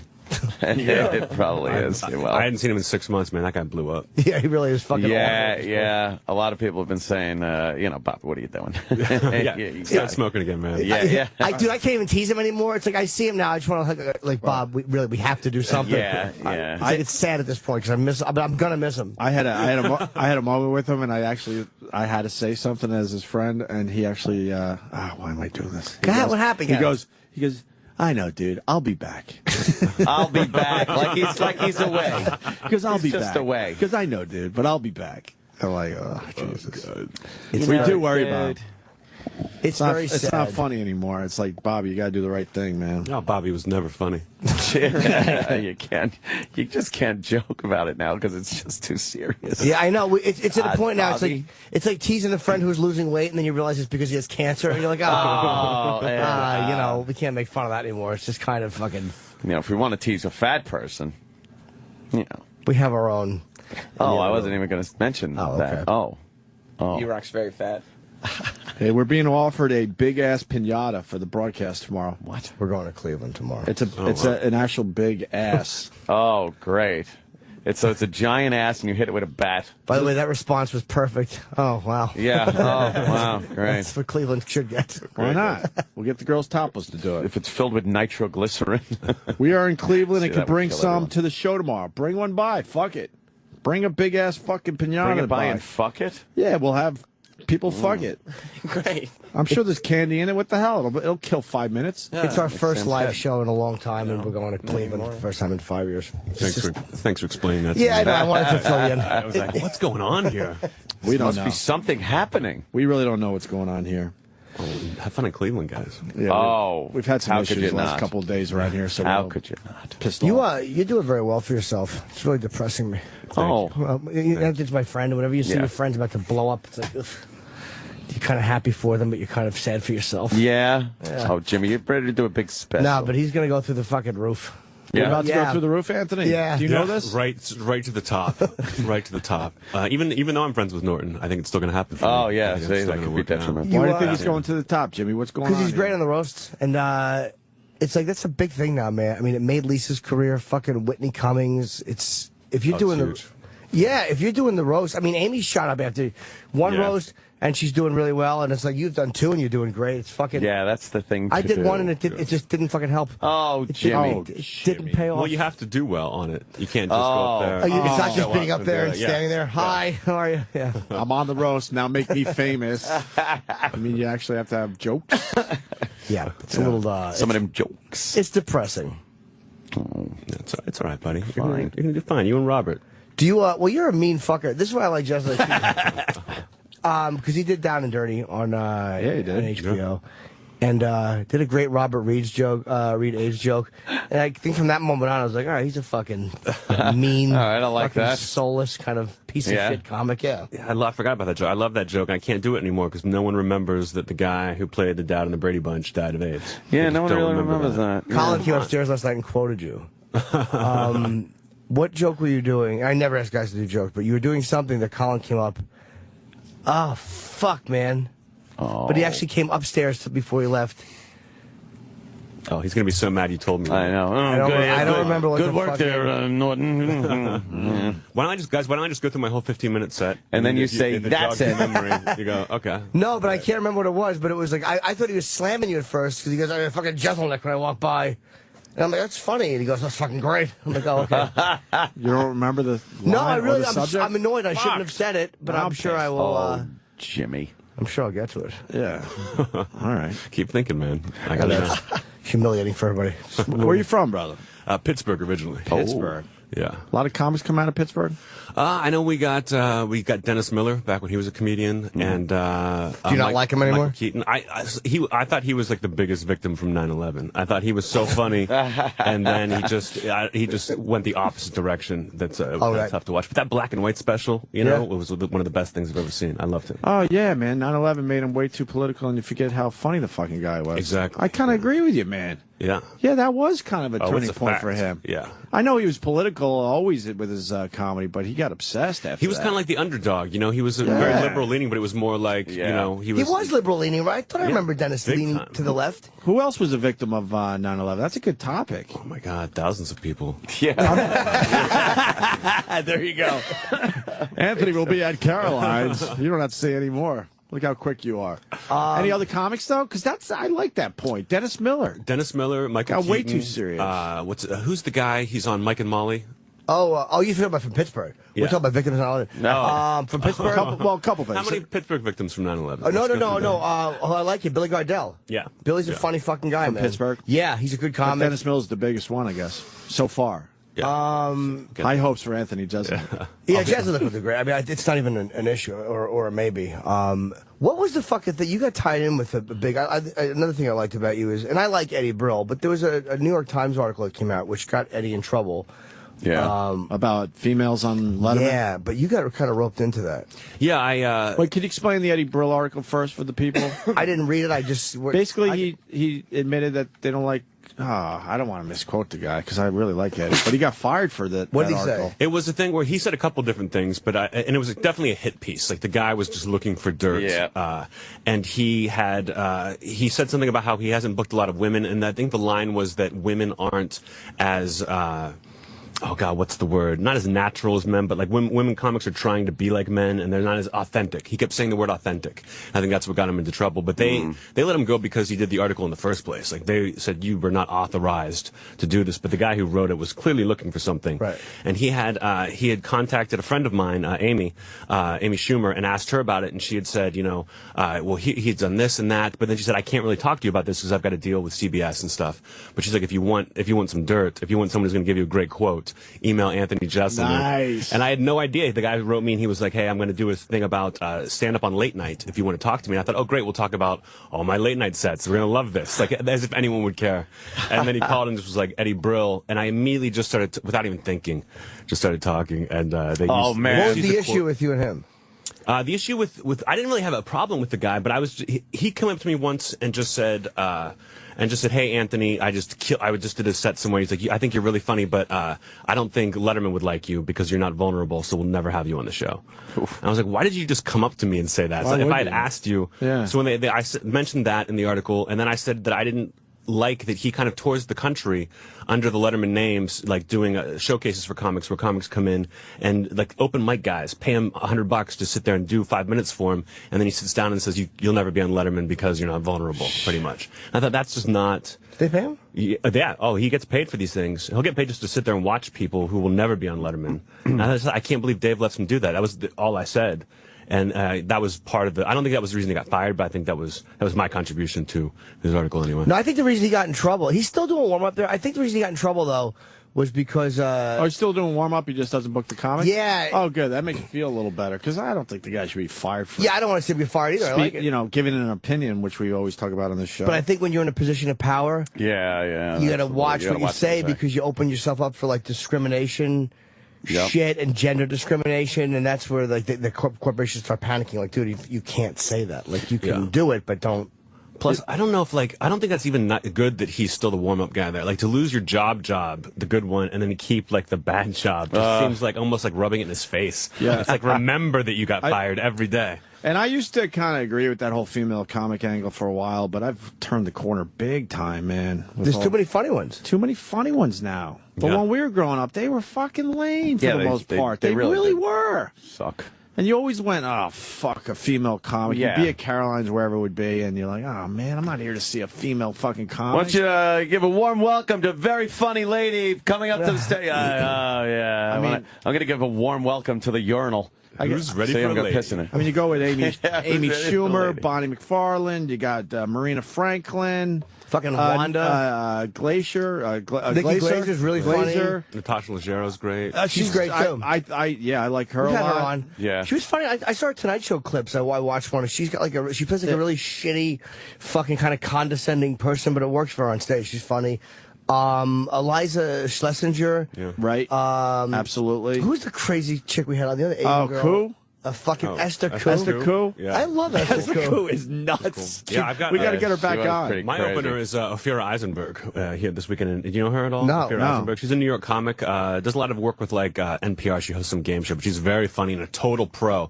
So I bring her wherever I go just because she's so different from me, but just nails it. And I don't have to worry about, being heckled or something. She'll kill him. Are women just finally being themselves on stage?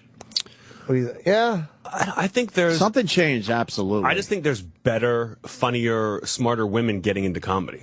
I think Stop doing my documentary. Fucking false. Oh, I didn't. Stop it! You're spoiling it. I didn't hear about this documentary. What's this documentary about, man? First I'm hearing of the Rich Voss, Bonnie McFarlane documentary. Is she attractive? Ophira? Yeah. Yeah, she is. There you go. Let me see. By the way, I never hit on my openers ever. I prefer to have a woman, and I've never. Gay? No, but it's like I actually just said no, but it's. It's not that I don't think female comics are attractive.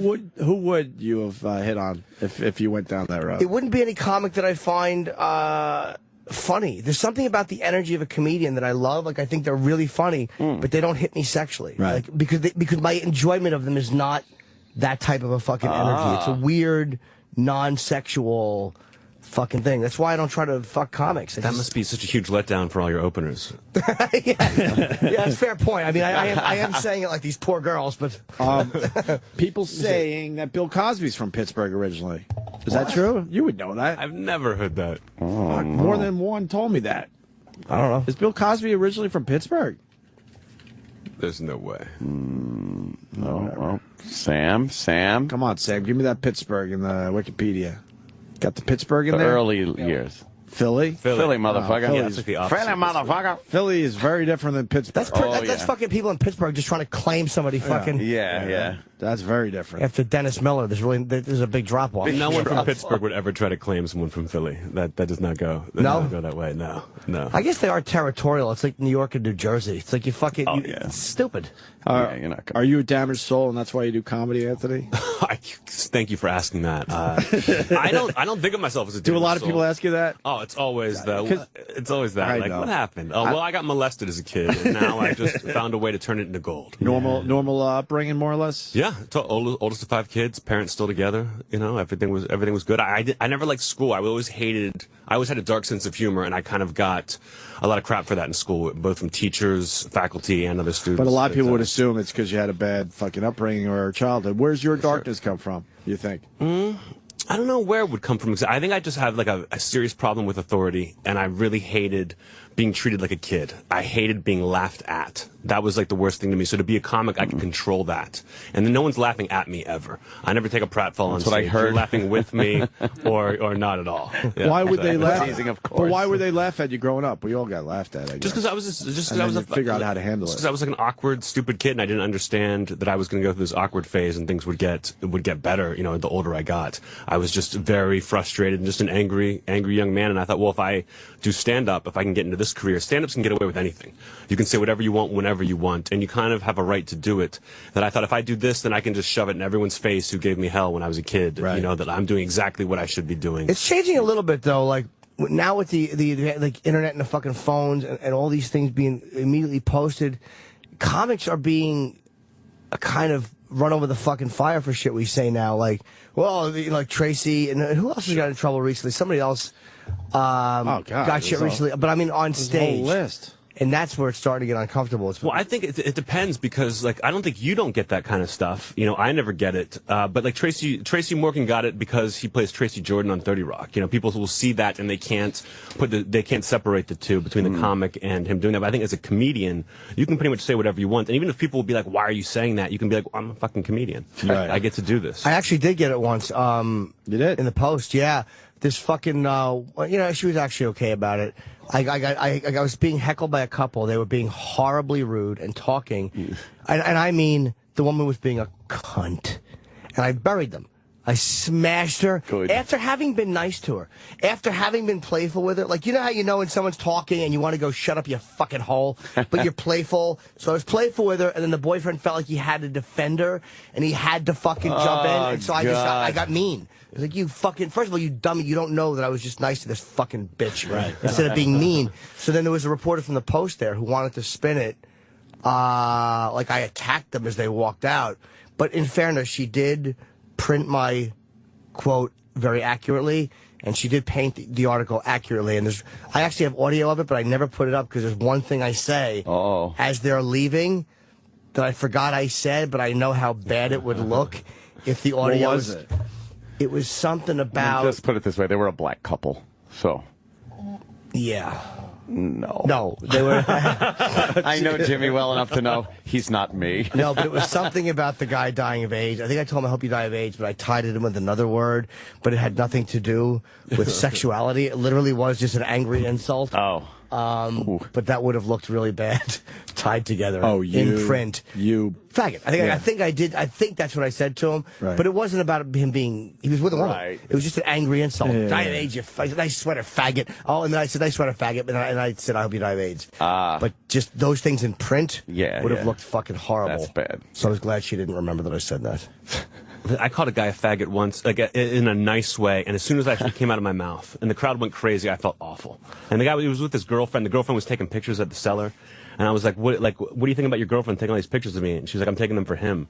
I was like, well, what do you think about your boyfriend being such a faggot? And the place went crazy, and I just felt horrible. Why? It worked. It was just, I think the crowd laughed too hard at it, that I was like, oh. Like, I really? wish I had just called this guy. It's just that word. I felt bad. I felt bad using it. Is there anything? Will you say nigger on stage? Never like as like, hey, look at that. Never like that. Michael Richards. But that's exactly. But it's like that's a weird one, man. I don't disagree with that word. You know, I mean, I don't. I like on stage. You know, like some people have great bits about it. Yeah. You know, God, I'm blanking right now. But like Artie Lang has a good bit about the word, and like Louis C.K. has that great bit about it. Louis. Yeah, I don't have that kind of.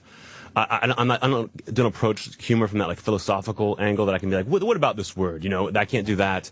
And if I use it, it ruins my argument for like kind of what I'm doing. That I like to tell jokes about race and tell jokes that they'd be considered racist, but to use that word would torpedo anything I've got. Yeah. The joke, by the way, was about fucking your aunt throwing herself in front of a bus. Oh.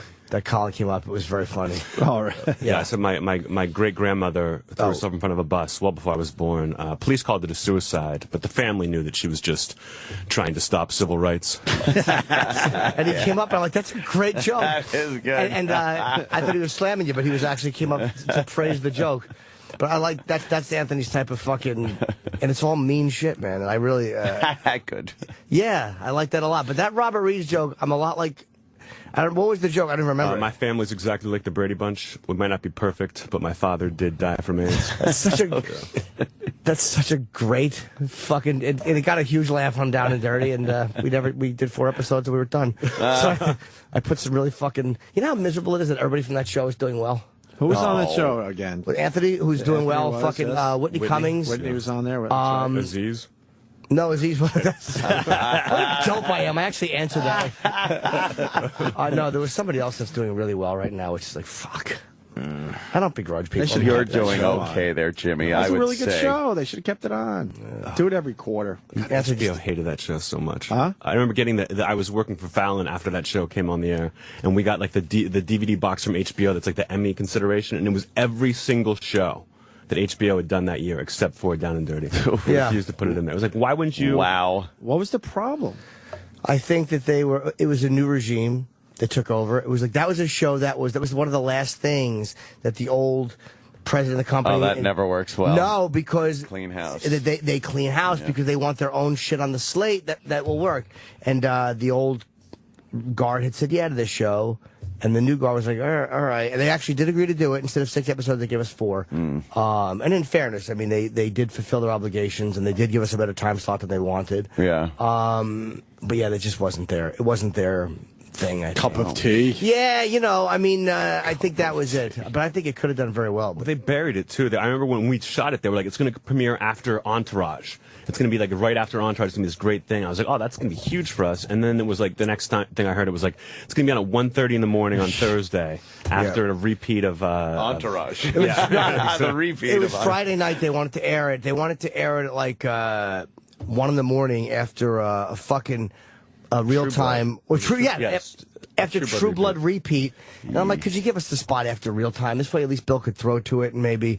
And so I called the president of HBO, and he actually did it. He was actually really nice. I mean, it's but nobody does that, though. Everybody goes through agents and managers and fucking hides. Look at you getting shit done. Nah, but I'm not saying that in a weird way. It was like he was, I was on his platform, and he spoke to me. He was very, very. He's like, all right, we'll see what we can do. We've worked it out, but let me see if we can. And he just hadn't considered it, and he did it for me, which was nice. And then cancel us. Yeah. I'll do this, so he says I'm nice, but cancel that fucking show. You a good actor? I'm a terrible actor. Oh, you are? I'm terrible. That's good to hear. Every actor says that. No, I've been trying to take classes and stuff to get a little better, but those are humiliating in themselves. I think just being a stand-up makes you a bad actor. I don't know. I don't know if I agree with that. Yes and no. I mean, for us, yes. I think it makes us bad actors.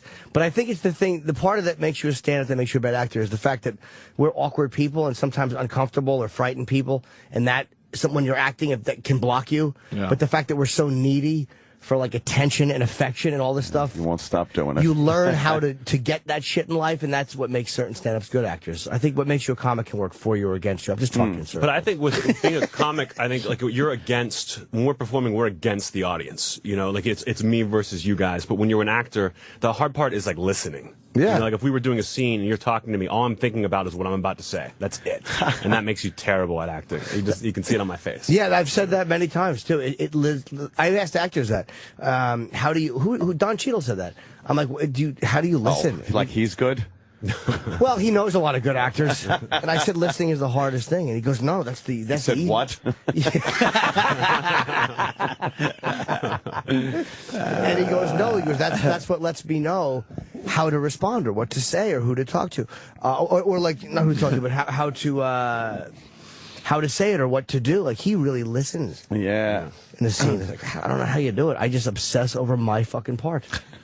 Yeah, I'm always thinking about myself. Like when I meet people, it's like I forget their name immediately, and then like it's because you're thinking about you and how you're coming off, and I'm like, yeah, that's me. Absolutely. 24/7. Yeah, I am the worst with the names. When people are introduced to me, I'm just like, yeah, how you doing? How you doing? I have no idea what that person's name is. I've tried everything. I've tried to repeat the name. I've tried to see the name on their forehead, you know, like presidents do, and I can't. I'm so within 30 bad seconds too. Yeah, Wait, you it's just not told even me your name, and I don't even know it anymore. Because I'm trying to think like, what should I do? What's my name? Should I say my name? Like me, like me. How do I look? Like Should I me, look? like I have me, no like idea me. what that person's name is. Don't notice my flaws, please. Yeah, me. Hi, you. Oh, Hi, God, me. So me.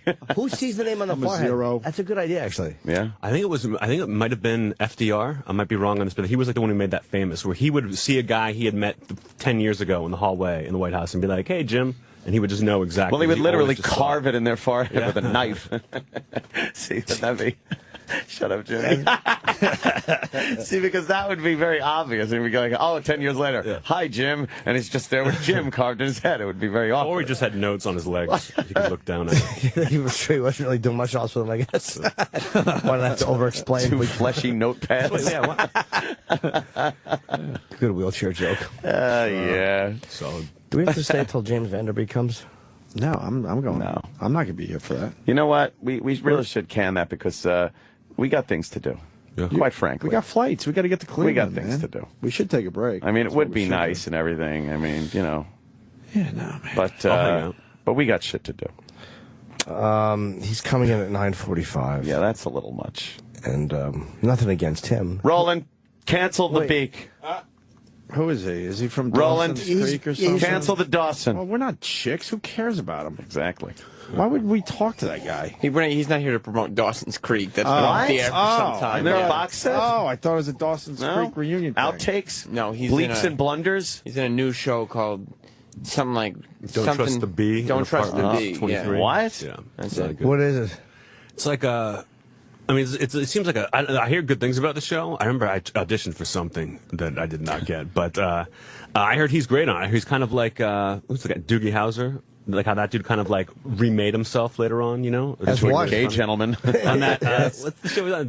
How to Meet Your Mother. How I Met Your Mother. Oh, yeah, he's How I good. Met Your Is he Mother. on Yeah, this? yeah. Oh, no, Doogie Doogie Howser? Howser's on that. It's kind of like his version, where he kind of plays himself, but like a funny version of himself. I don't mind that show. We don't like sitcoms in general. I don't mind that one. I've never seen it. Jason Segel. Neither have I. Which one was wrong? Jay Siegel's in it? Yeah, he's like a star of it. Is he The really? biggest sitcom on TV. How I Met Your Mother. Jason Segel's It's like the biggest sitcom on TV. yeah, Oh, he's I've literally never the seen it. biggest sitcom star, Jason Segel. We don't even talk about it. I have no We idea. just talk about his movies. He was here yesterday. He's I a had friend of ours. He's a no good guy. fucking clue he did anything but movies. How I Met Your Mother's a pretty If good I show. turned that on and It's saw not that him, bad. I would have been like, oh, cool, he's guest starring in a sitcom. You should have asked him about it just to get him to stop talking about the Muppets. Oh, yeah. One of Are you those sick of the goddamn Muppets? Muppets. Yeah. Oh, did you like them when you were a kid? Tell me more. Tell me more about those fucking things. Tell me more how when you liked something when you were a kid, how now you're able to just spread it out all over the world and make millions doing it. And we got Yeah, a clip it's of him great. admitting he's dating Michelle Williams. Oh, boy, Jimmy. Pull it up. But, which again, it's not the biggest deal in the world, but it's something. I mean, it is. They're pretty sloppy seconds. But still. But then the company won't put the video up because they asked his publicist, is it okay if we put the video? Like, Why You don't ask. Right. No, Okay. you don't ask, ever. You're not even in this business, and you understand Yeah, that. if you got to take it down, you take it down, but never ask. Of course, everyone knows that. You don't ask. It was on the air. It went out over the air. It was, live. He had signed releases. I mean, not that we'd hold him to any legality, but that's just what happens. And there are over 350 news stories about it anyway. Yeah. So it's not like we're cracking some fucking... But we have a video clip We're not of him. launching him out of a closet or something. But we have the video clip of him admitting it, which they would splash that all over TV. Yeah, but... Whatever. And Anthony, we're by not the going way- to talk to the Dawson Creek guy. Are you leaving early? Yeah, that show is fucking done. Yeah. Oh, you're just going to do the show and just not without him? Yeah. He could walk right by the studio. I don't give a fuck. But he might be a nice... Huh? Sam, you take I'm him. saying after show Sambo. with the Dawson. I'll do it. You can talk to everything Dawson. E-Rock would like to chime in. If you care, the James Vanderbeek show, the girl who's the star of the show was from Breaking Bad. Pinkman's girlfriend that OD'd. I like her. What? Yeah. So we're going to talk to... Yeah, I'll talk to Dawson about her. And So Katie Dawson. Holmes, too. We could ask him... And Michelle Williams. And Michelle Michelle Williams. Williams. That's a big tie-in, and we can maybe Oh, boy. videotape him saying, like, oh, she's a great person. She was fun to work with. And then, They'll farm that one out. don't let the publicist get to it. We're not going to do the Dawson Creek thing. No. Well, if you're still here at I don't like that 9:45. show. I don't think we're going to be here. How about 8:45? Yeah. We got planes to catch. Yeah. Sam. What's wrong with We're you? flying It's today, travel stupid. day. You're not flying. I thought you were traveling with us today. No, I'm traveling tomorrow. I know. By the way, with Opie, who's traveling No, tomorrow. I not got a plane today. to catch. Yeah, but me and Shut Anthony up. are flying today. Yeah, me and Jimmy Me and are Anthony flying. are sitting next to each Shut other. up, dick. If you have Tonight through today. Sunday, Anthony is a tremendously funny comic for real. 212-757-4100 Caroline's tonight through Sunday, and I wouldn't recommend. Oh my God, people should stand up. absolutely go see you, man. Yeah. Thank you. Let me ask you something, Jimmy. Sure. Have you eaten anything that might give you gas? No, I haven't. During the flight, because me and Jimmy are actually sitting next to each other in the wonderful first class section of the cabin, and just the thought of Jimmy's farts, the whole flight is. Yeah. You know they have a thing now. It's like a fart deodorizer that like fat people wear on airplanes. It's almost like Wow. Is it shaped like a bandolier? It's like a pair of underwead that you put like a pat. It's almost like a carbon. Oh, charcoal. And you put a little charcoal in there, filter. and it filters out the fucking. You just farts shove a little brick bit. head almost up like your dryer ass. sheets in your asshole. So when you fart, Wow. it goes through and it doesn't smell bad. So you can sit on a That's plane pretty and good. fart and not feel bad. But that kind of defeats the purpose. What's the use of that? It's like fucking. Yeah, you want everyone to share in the joy. Yeah, there's nothing better than Sharing the joy. There's nothing better than fucking dropping a gas around the. Holy shit! How many fucking times did this pilot have to try this landing? You see that? No. The sideways Man, there's plane? a plane coming in. It looked like he waved it off twice. 60-mile-an-hour crosswind. Holy shit! Jesus, really? Where Why was were they that? trying to land to that? That's fucking. We tried 35 miles an hour coming in one time from LA. It was fucking. Florida. It was a JetBlue flight. And it's going back left and right and left and right. And it was really horrifying. Shaky. So I asked the pilot after, I'm like, how bad was that? And he goes, about 35, maybe up to 40. He goes, but that's about as high as we'll go, maybe a little higher than that. That was 60-mile-an-hour crosswind. Horrendous. Wow. Yeah, they had to bring the plane in completely sideways and then straighten it out at the last second. Ooh. And then he still was going down the runway after the wheels were down, just zigzagging. There's nothing worse than when you're about to touch down and you take back off because you're like, I'm going to fucking dead. It's like, You've had one of those? I've had one in Vegas. How close were you? We were just about to go down. I was sitting next to this really hot flight attendant who was just flying with this. I was in the emergency row coach. Did you get his name? See, I'm implying that you're a I'm cocksucker. homosexual, yeah. I love dick in my mouth, asshole, and hands. I understand the reference. Yes, of course, Jimmy. But no, he was all right. I was... she was pretty, and I fucking had cereal. I was trying to flirt with her. Oh, no. And I fucking had my cereal, and I spilled my cereal on her. Yeah, all over her fucking blue coach blanket. What are you, 10? Why would you try to hit on a woman while you're eating cereal? Yeah, that's Jimmy. It was breakfast chatter, you know what I mean? Nothing more attractive than talking with a Rice Krispie on your lip. That's the beauty of Jimmy. Yeah, it went all over her. I was like so humiliated. What was the cereal? Do you know? I do not remember. I don't know why. Whatever they give you in coach. Well, shitty cereal. Yeah, this is years ago. Crisp Extra. It was Kellogg's horrible. not gonna fuck me's. See? Yeah, exactly. Too bad it wasn't Trix, because I could have paid her. Well, of course. No, so I fucking spilled it all over her blanket, and she was nice about it. Yeah. And as we're coming in for a landing, I felt that we were going back up. And I'm like, why are we going back up? And she's like, no, we're not. You fucking... She didn't even know. She didn't even know. And I'm like, yeah, we are. And so we went back up and took off. It was very scary. And What, did they give you a reason? yeah, the pilot came on the air, and he goes, sorry about that, but I fucked up. I fucked up. Yeah, That's he was using technical jargon. No, but he actually just said we were too close to the plane, which is probably what happened. He goes, we were just coming a little too close. That's what happened on the last flight I was on. We had to go around because there was a plane on the runway. We were coming in, and I was actually taping it at the time. I was recording it. So you have like the planes coming in pretty close, and then you just hear.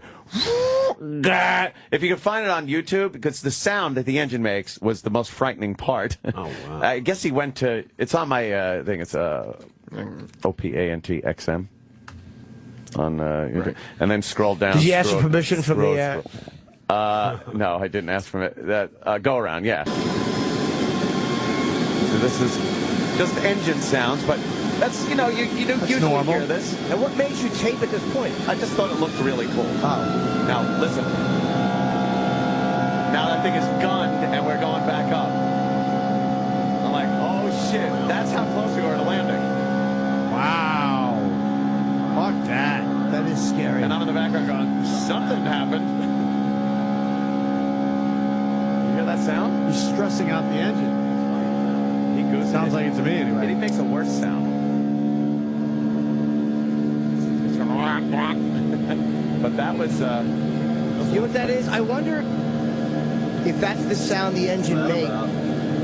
If that's the sound the engine makes when it's fucking thrusted up high without the cabin pressure to silence it. Like normally that engine probably isn't gunned that high until you're. It's probably not goosed that. But when you take off, though, he's still. Oh, listen. Then he cut it. That he doesn't cuts sound it healthy. back, and it's going. I was just staring at that engine, going, "This thing's going to explode." I'm just going to watch it. I hope they recover this recording. Would you start crying if that engine exploded? Good thing you turned it off right there. Well, no, I just edited it because that was the point where everything kind of got normal again, and we went around. What did he say? Landed. He said there was a plane on the runway, and he had to abort. Yeah.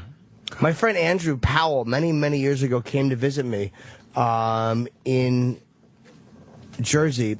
And he came in from San Francisco, and he said they had to go around 3 times because of wind or whatever the problem was. They came in for the landing, went back up. Came in for the landing, went back up. 3rd time around, came in for the landing, went back. It was actually the 4th time they landed. He said people were crying on the plane. Oh, man. Screaming. Yeah. Just land I had a one of fucking those plane. where it was like just like you said, the wind with I think 4 times, and then people were nervous, people were holding hands, freaking out. And when we finally landed, I'm thinking everyone's gonna clap, everyone's gonna be excited. No one said a word, and all of a sudden you can start to smell it, where half the plane had puked. Oh, like, no. Nobody wanted to say Shit. anything. It just smelled. No one had puke bags. Fuck. Everyone's walking out with their head down in shame. No one said anything. Was it a weather issue?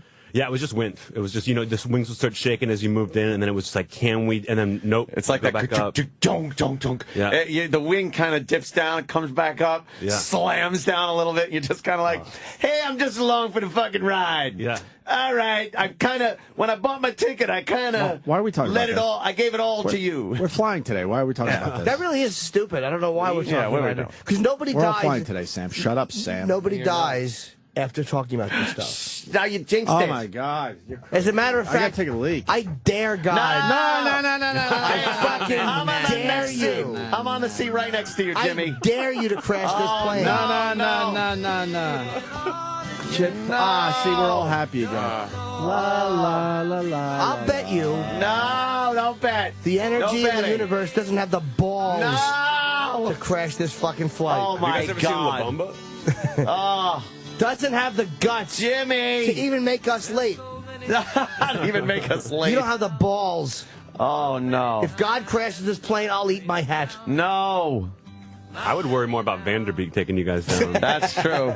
Vanderbeek's going to be pretty pissed. Well, He's who going to the get fuck into the wants to talk cockpit. about Dawson Creek? You don't have to talk angry. about Dawson's Creek. Why else is he in here? Talk about the bee in apartment 23. No, I don't want to. What an insane collection of videos I have on YouTube. I really just was looking at that. It is the most eclectic, insane collection of videos. You're not doing I'm a good young job of child branding. eating Jell-O. I have a machine gun. I'm on a plane. Rod Serling is speaking. That's a great There's one. a crazy Breitbart. Good As old opposed to the Breitbart. sane one. A banana. What happened with the Breitbart? He's dead. No, they said came heart- out. His Came heart, out, right? Heart attack. Yeah. Heart attack. Yeah. Fucking young guy, man. Yeah, that's just... There's a lot of weird shit on there. This is my nana and my sister back in it must have been the 80s, right? Because I'm a child of the 80s. And Well, you certainly are. Ant. that's 1960 something. Shut up. Yeah. And that's my younger Grandparents take sister. less pride in their own YouTube page. than you do right now. I'm very proud of it. Describing the titles of them. I love it. Yeah, I know. We do have the whore. I'm a whore. All right. Anthony will be tonight through Sunday at Caroline's, 212-757-4100, carolines.com. Is this your first full weekend there or no? I was there in September, but I was co-headlining with Nick Thune. Okay. Well, so this is like your first one on your own. Yeah. Go out, Nice. check out Anthony. Absolutely. And who are you on Twitter? Just at AnthonyJeselnik.com. Good luck with that one. You got one of them names that... J-E... I thought there was a fucking Z in your name. J-E-S-S. No, you misspelled it on there. Of course. It's misspelled? It's Jeselnik. But Yeah, if you that. Google it, if you get close, they will let you know. J-E-S. Yeah, just put in Anthony J-E and put a Z, and it will say, do you mean? And just go, yes. All right, brother. Thank you very much. Oh, thanks for having me, guys. And we are going to Absolutely. break and then hopefully come back and wrap up and not be killed. I assume We're wrapping up we now. have to. We're wrapping up now. Yeah, I would do that. Not now? No, Don't get carried very away. quick wrap What? up when we It's get travel back. day, Sam. We're all Travel traveling. day. First of Travel all, day. you're on my plane tomorrow. Shut up. I got Sam. things to do. I still have things to buy. We'll wrap up with a couple of Well, it's not just our fault announcements. that you were not responsible. God, Yes, you guys love what you do. We really do. We love what we do when what we're doing is leaving early. No, we'll do a little something, but we're Yeah. getting out of here Very early. little. Yeah, we'll 'Cause finish gotta up some travel. Cleveland announcements. We got to get to the airport. What about Yeah. the Dawson? First of all, you don't have to get Fuck to the the airport. Dawson. How about you fucking handle the Dawson on your shit show, your after show, whatever you want to call it? It's a big get. All right, I'll handle The Dawson. He'll come in and he's like, "Where's Opie and Anthony?" Be like, don't even worry about it. Me. You'd be like, yeah. He was in the Rules of Attraction, too. That was a good movie. That was a great movie. It really Sure good. was. I saw it. Ask him You didn't about see it. it? No, but you It's talk good. to him later about it. See what he thought. Yeah, we'll listen to the answer on Are the you way to gonna the go? airport. Are you gonna go? Adam Vanderbeek. What was that, the name of his decapitated son? No. We had John Walsh come in one the time. He does it. worst. Sam does the after show after this, and John Walsh came in to talk to us for a few minutes. About America's Most Wanted. And he walks in and stupid looks at him and goes, "Adam Walsh." Adam, of Do you know course, that his story? son who was killed and they Murdered and decapitated Murdered. when he was 6. Oh, we got the clip. It's Fuck. so, yeah, play fucking the explain it. goddamn Let's- thing. I love Because this thing. It gets so there's so many things going on in this fucking clip. Jimmy's there, panicked. John Walsh. Jimmy wants to just make everything better Yeah. immediately. John Walsh just wants to correct it and end the fucking thing as quickly as And possible. I say his name. Hi, John. Welcome, John. Make Only you go be- away, John. I don't mind Sam looking like a piece of shit, but when the guy's son was murdered, I just was like, oh my fucking God. It was terrible. You hear just all this happen. We might have to play it more than once. My favorite. I heard this. Brian Posehn. Yeah. Like, big, tall, goofy looking. People gets recognized all the time. He goes to a hotel in San Francisco, and the guy at the front desk is looking at him like, "I know you." And Brian's like just waiting for it. And finally, the guy's like, "I'm sorry, but are you an actor or something?" He's like, "Yeah, I'm an actor." Comedian. He's like, "Oh, thank God." And Brian's like, "Why did you say that?" And he goes, "Well, I never tell people if I recognize them anymore because that was something that happened to me." So one day, this guy comes in, he knows him. He's like, "I know this guy. I've seen him. He's got this weird mustache all curled up." He's like, "This guy's some kind of comedian." He goes, "Hey, I know you. You're a comedian or something, right?" And the guy just goes, "O.J. Simpson killed my son." Come on. Holy shit! Yeah. Come on. Yeah. Oh damn! Imagine getting recognized like that all the time. What a horrible reason to be Wow. recognized. Oh, you never is that think of it that way. terrible. How do I know you? Wow. And he just blatantly O.J. Simpson He's killed so my burned son. out on it. He's just like, O.J. killed my son. But was he mad at the guy for recognizing him, or he He was like... just like, that was his default, like, you recognize me, Yeah. but this is what it's O.J. not. I'm not a comedian. killed my son. What a fucking... Holy shit. That's hilarious. Phenomenal. We should go to break with that because that's too good. Oh, well, the Adam Walsh thing, though? No, that was good. Just play it Adam into Walsh. break. Go Play ahead. it into break, and we'll go to the bathroom. All right. Thanks, brother. Is this him? No, I don't know. Yes, there he Yes, is. Okay. He's a Coming very... in. I can hear his voice. Adam Walsh. Hi, John. How What did are I you? say? Hi, John. How are you? Hi, John. How are you? Hi, John. Yeah, stop this. John, please, He said it, John. Jimmy says it twice. John, Hi, John. How are you? Hi, John. How are you, John? I know it's John. He don't know it's John, but I certainly know it's John. I couldn't. Well, I've been called that so many times. I couldn't believe I just heard that. Even knowing it's coming, it sounds shocking to hear. It is shocking, right? Even shocking you. E-Rock, one more time, please. I got to hear Jimmy. No, I don't know. Yes, there he is. Okay. He's a Coming very... in. I can hear his voice. Adam Walsh. Hi, John. How What are did you? I say? Hi, John. How Oh, are you? God, I'm an idiot. How are you? And then Sam's like, oh, God, I'm an idiot. John, how are you? John, how are you? Do you hear me, John? I say, John, how are you, John? Hi, John. You got to go to the John? Hi, John. Welcome, John. Johnny John. It's painful when you say Adam Walsh. Yeah, for me too, actually. Because you think you're such a fucking radio host at that moment. The big intro. Yeah, The very confidence. confident. Yeah. You brought up his dead son, I his was horribly sure. murdered son, very confidently. The whole reason he's famous is because his son was brutally murdered, and you refer to his son.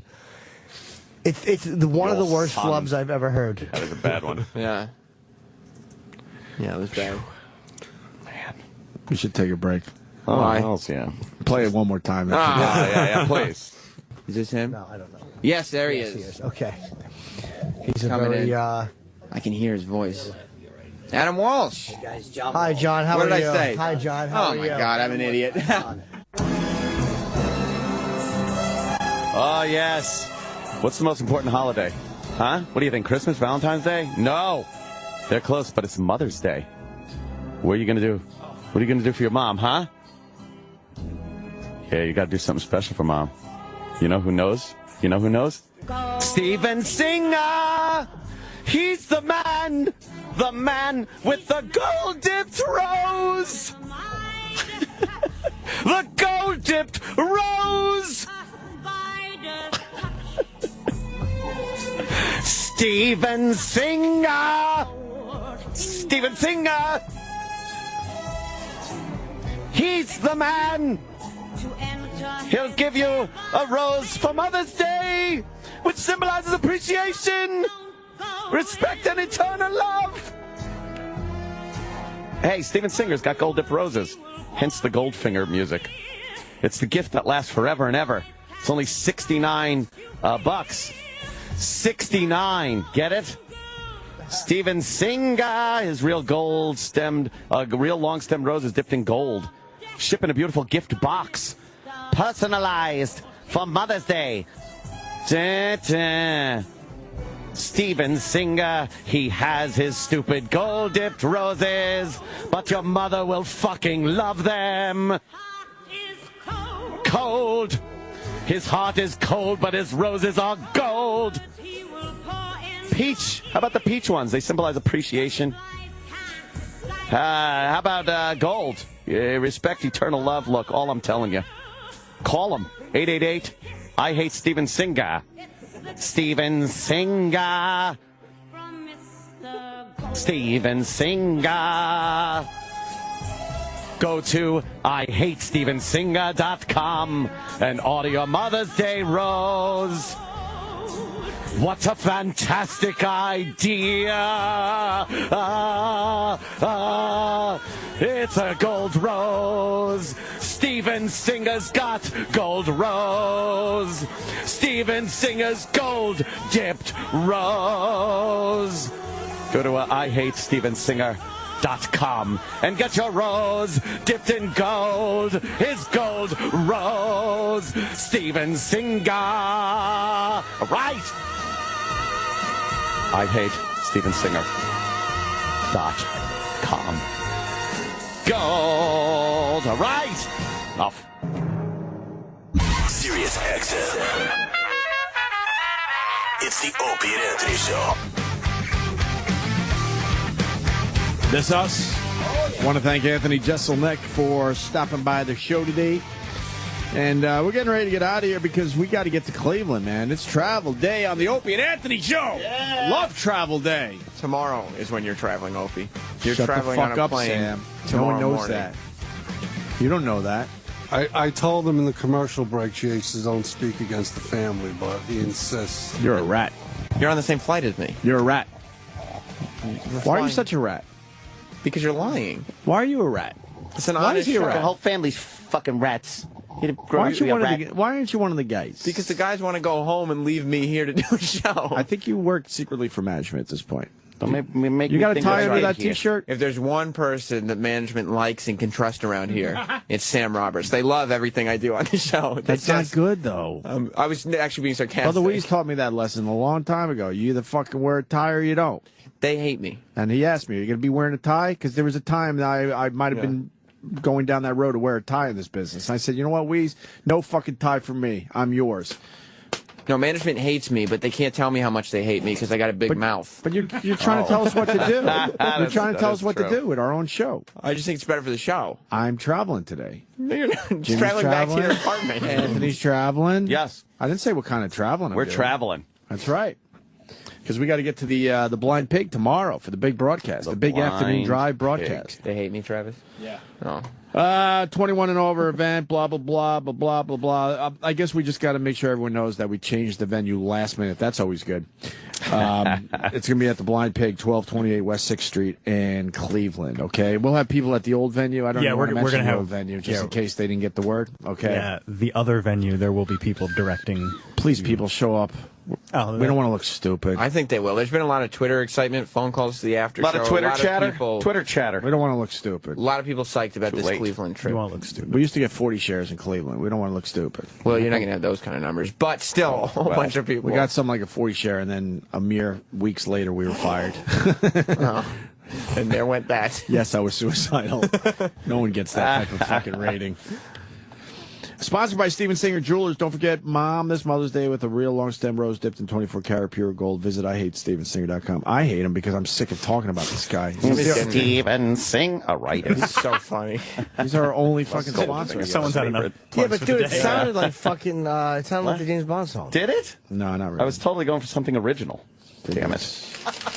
Cherry Darts live in person. Yep, and a new bit that we can't talk about now. Yeah, because it might be a promotion. It's just a fucking one fucking hunk of shit obstacle after another. Remember that bit we just came up with? Nope. All right. No, you don't. But we're probably We don't gonna remember play- Because then you got to have rules and contesting. Yeah. We're probably Rules. going to end up playing some games on the fly once we get there. Yes. That's Yeah. what we should tell the people. But don't tell people what it is, because then well, don't have some official rules. Gotta Can't get just the go have rules. fun. Can I get the rule book? Hold on a second. Let me grab the rule book. Let me jot this down the rule book and see what the rule book says. I have to put this in the rule book. Fucking cunts. And they make all the money around here. God. Those are the guys making all the money around here. gonna Not be the a guys little- that actually broadcast. Oh, my God. We're going to be a little spontaneous once we get there. I can't wait. Crazy. It's It's going to be good. Looking at the news stories. I don't like any of this stuff. It's because none of it is. None of that news is as big as us going to Cleveland at the Blind Pig tomorrow. I am obsessed with Chris Humphreys. He's a fucking moron, that guy. Yeah, but he's not fucking signing any papers. The hump. No. The hump, yo. He's showing the He is a world hump. he's not a fucking moron after all, because he is forcing, what's her name there? Kim Kardashian to admit that the wedding was fake. Yeah. And now he wants to know if the Kim Kanye relationship is a publicity stunt. But the business is out of his. Well, it's important to his divorce case. They're fucking Because up. technically they're still married, right? Oh, I guess so. They are fucking up. I'm telling you. What do they do to? What has gotten him in such a rage?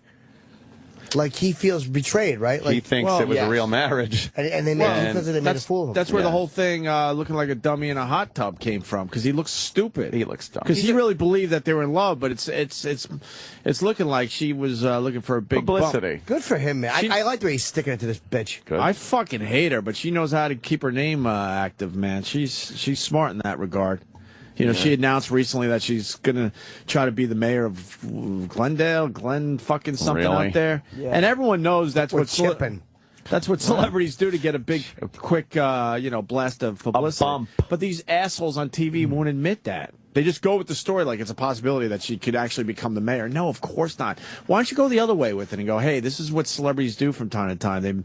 They make believe they're going to run and try to be a mayor of some dumb who gives a fuck town. Whatever. But Humphreys wants to know if it's a publicity stunt as part of his divorce case. They want to quiz her to find out if it's real or not. She's having a real problem with this guy. Quiz her like what? Humphreys wants to know if producers of the Kardashians' reality shows were in contact with Kanye West prior to the new couple dating or going public with their relationship, and what those conversations consisted of. Yeah, because celebrities do this from time to time. We asked Jason Segel yesterday if the Michelle Williams thing was just kind of a quick bump for your movie or whatever. You know, you get a lot of attention. There's new pictures of Kanye and Kim every single day. There's no way that couldn't be at least somewhat choreographed. Oh, calculated, of course. Like, you're telling the photographers where you'll be at the very least. Of course. Yeah. A lot of these celebrities work with the paparazzi. We know that by now. Definitely. What's the big street out there in L.A.? I'll say it again. The freeway? No, the... Pretty wide. Los Angeles Street. It's not a street. Rodeo Drive? Rodeo, you said it wrong, stupid. No, I didn't say it wrong, asshole. It's Rodeo. You didn't say it right. Idiot. Fucking piece of shit. Cry about it, stupid. Hey, you can cry about fucking shit. Motherfucking Crenshaw! Not Crenshaw. No, it's Crenshaw Boulevard. Crenshaw, nigga! Albertson? I used to hang out down that motherfucker. No, you didn't. You've never been to California. Yes, I did and shit. I'd be all over Crenshaw and shit. Why are you talking like that? Because everybody be asking me questions. We don't need this sheet anymore.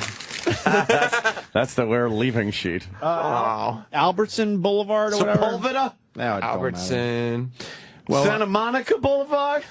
We named every street in California. It's the one where the Ivy is. And when these celebrities come out of there like, oh my God, just leave me the fuck alone. Yeah. Celebrities go to that particular street because they know the paparazzi. That's where they hang out if they don't have any leads. It's all fake. And they'll tell the paparazzi, yeah, I'll be at the Ivy today. Take a few shots, and I'm going to yell and scream like I need to be left alone. They work together. We've talked to these guys. You got to get on TMZ. You got to get that ink. Yep. Some ink. So the Kanye thing's got to be fake, right? Well, she doesn't have a soul. She doesn't know what love is. I don't know. I wouldn't. The Kardashians don't have souls. But that Kris Jenner, man, she's a fucking pimp. She knows how to pimp out her own daughters and make some cash. I think Chloe might have a soul. Chloe a little bit? Well, she has a different father, that's why. You think so, for sure? Oh, fuck yeah. Okay. And then isn't there an up-and-comer? Yeah, the up-and-comers. Kendall and... yeah, they already got her in a bikini fucking Jenners. Taking shots, right? Yeah, because Kris Jenner is she's brilliant at being a pimp. Yeah. It doesn't matter, it's her own daughter. What's she, fucking 10? She's about 14, 15. Jeez. So what do you think's going to happen with this Chris Humphreys thing? He's going to fucking make out, man. He's going to get a pay. How much do they offer? Wait, no way. Yeah, that's not her. Yeah, it is. Yeah. How old? Maybe 16, maybe 14. And people call 14. People call me crazy? Look at that. This is 14-year-old Kendall Jenner. That girl looks 14 to you. I introduce him to men. That is an amazing display of... is that the same girl? Yeah, that's when I think she's 15. But then her sister's not as good looking, man. Well, Kylie's still 12, 13. So. Oh, is that why? I like Kylie. So Kris Jenner has got the second fucking... group of girls coming up. You don't She's like big. her. She's probably got hair, Uncle Paul. That pesky hair. I don't like it. Sometimes I get sardine oil in it. What? How? What? I don't like it. I love sardine oil. I eat some sardine oil. Give him a kiss. Yeah? Sure. I like that. Fuck yeah. Oops. I don't know. Yeah, she's already... Now that doesn't even look like... That looks like a woman in her fucking 30s. Absolutely. That's crazy. A big fucking thick head of Lebanese hair. Yeah. Jesus Christ, she has a good thick head of hair. But the Kardashians... She looks like Blackie Lawless from Watson.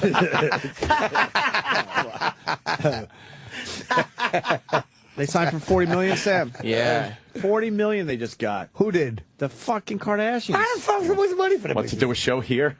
Yeah. See, because they pay. A radio show. Oh. Well, hello there. Who are you? Those two got $40 million? No, the Kardashians. That's Keeping Up with the Kardashians. That's the jail signed date. for another few years for $40 million. And Kris Jenner is just brilliant. Brilliant at that shit. Yeah, she is. TLC eyeing hologram. I knew this hologram shit would be a problem. We're going to be sick of holograms within The big hologram thing, huh? Now you got the TLC. They want to go do a reunion. The problem is Left Eye died in that car accident. Yeah. Lisa Left Eye Lopez. So they're going to use a hologram Lopes, for her part. I think, right? Wasn't it just Lopes? Lisa Left Eye Lopes. Lopez. I'm about 100% sure it's Lopez. Oh. Lopes. No idea. Lopez. Davey Lopes played for the Dodgers. He sure did. Oh, yes, he did. Those are people that want to shun their Didn't he have a their weird background. mustache? Yeah, thick mustache. He had a thick one, right? Steve Garvey was on that team. Davey Lopes. Wasn't he like a fucking shortstop or something? It was Davey Lopez. No, LOP. Called him Lopes. Was it Lopes or Lopez? People that don't want to be How about you I said fucking Lopez. Google before I fucking bite your ankle. You nickel flicker. Those are the guys that had mustaches when mustaches weren't really in. Yeah. Yeah, you have a thick mustache. Really. Them and like Quincy's ball boss. players and cops. Yeah, there's The only ones Lopez. that had mustaches. Lopez would kick the shit out of you. How do you spell it? Oh, he's still I mean, around. it's with an Davy S. Lopes. LOP, yes. Everyone called him Davy Lopes. Yeah, but Lisa Left Eye Lopez is with an S too. I go Davey Lopez. I call Lisa Lopes. Let's go with Lopez. It's probably Lopez. Lopez. Hey, Mr. Lopez, how you doing? So they're gonna fucking hologram Left Eye and go on tour, possibly. Why would they do that? Oh, wow. Chip's doing voices. Oh, boy. And of course, because they haven't gotten enough money out of his fucking dead, rotting corpse, the Jacksons. One of Michael Jackson's brothers said the family is also thinking of using a hologram of the King of Pop for concerts. How much money do you need to make from this guy? I know. Going to get fucking holograms of little dead children for him to molest. That'd be nice. Can I convey a little thing that happened yesterday that gave me a little chuckle to myself? Please, we're just making shit up right now. I was hopping in the shower. As people. What are you, bunny rabbit? No, that means jump in, I'm just hop adding in, to the step Yuma. in. Oh, good thing. Thank you, Chip. I get it now. And anybody that's been to my house knows I have quite a large shower. It's very roomy. I like it. I put on some music, on my Sonos system, which goes through the house. It's wonderful. And I had 80s on. Some 80s music was on. And I'm listening to it. I'm in the shower. And then a song comes on. And I'm like, I don't really know this 80s song, but I kind of know it. And then the chorus hits. And I'm like, oh, my God. It's, you spin me right round, baby, right round. I had to start swinging my dick around like meat spin. And I'm there in the shower with you spin me right round, baby, right round, playing in the shower with me laughing, spinning my dick around in the shower because I had to. Meat spin rules. It was so funny. I forgot all about meat spin. You spin me right. Meat spin rules. So, just wanted to convey that. What a genius idea meat spin is. It's amazing. You've sat through Why aren't they selling 60 spins. Why aren't they selling advertising yet? I don't know. Floyd Butter would be interested. What's the most fucking spins? Well, Keith puts it on anytime we go away to the casinos and stuff. He leaves it on the hotel computer for everyone that comes in, the fucking hotel workers, everyone to see. And we've got it up into the hundreds of thousands of spins while we've just been gambling. When we were on 57th Street before the studio build out, you could see the bullpen office from the control room when we were screening calls. Yeah. So we used to, in the phone room, whatever producers were in the bullpen, and cover up the link on Instant Messenger and be like, dude, check this out. And it was like CNN.com / and then they click it and be meat spin. And we just watch them start throwing things and throwing their arms up in the air. And oh, my God. Remember that facility we used to broadcast from? Chip is obsessed. It will make you laugh, though. Yeah. That's fucking funny. Chip is moving his mouth. Why don't you use satellite radio at your house? You work for the company. Well, I don't have an account.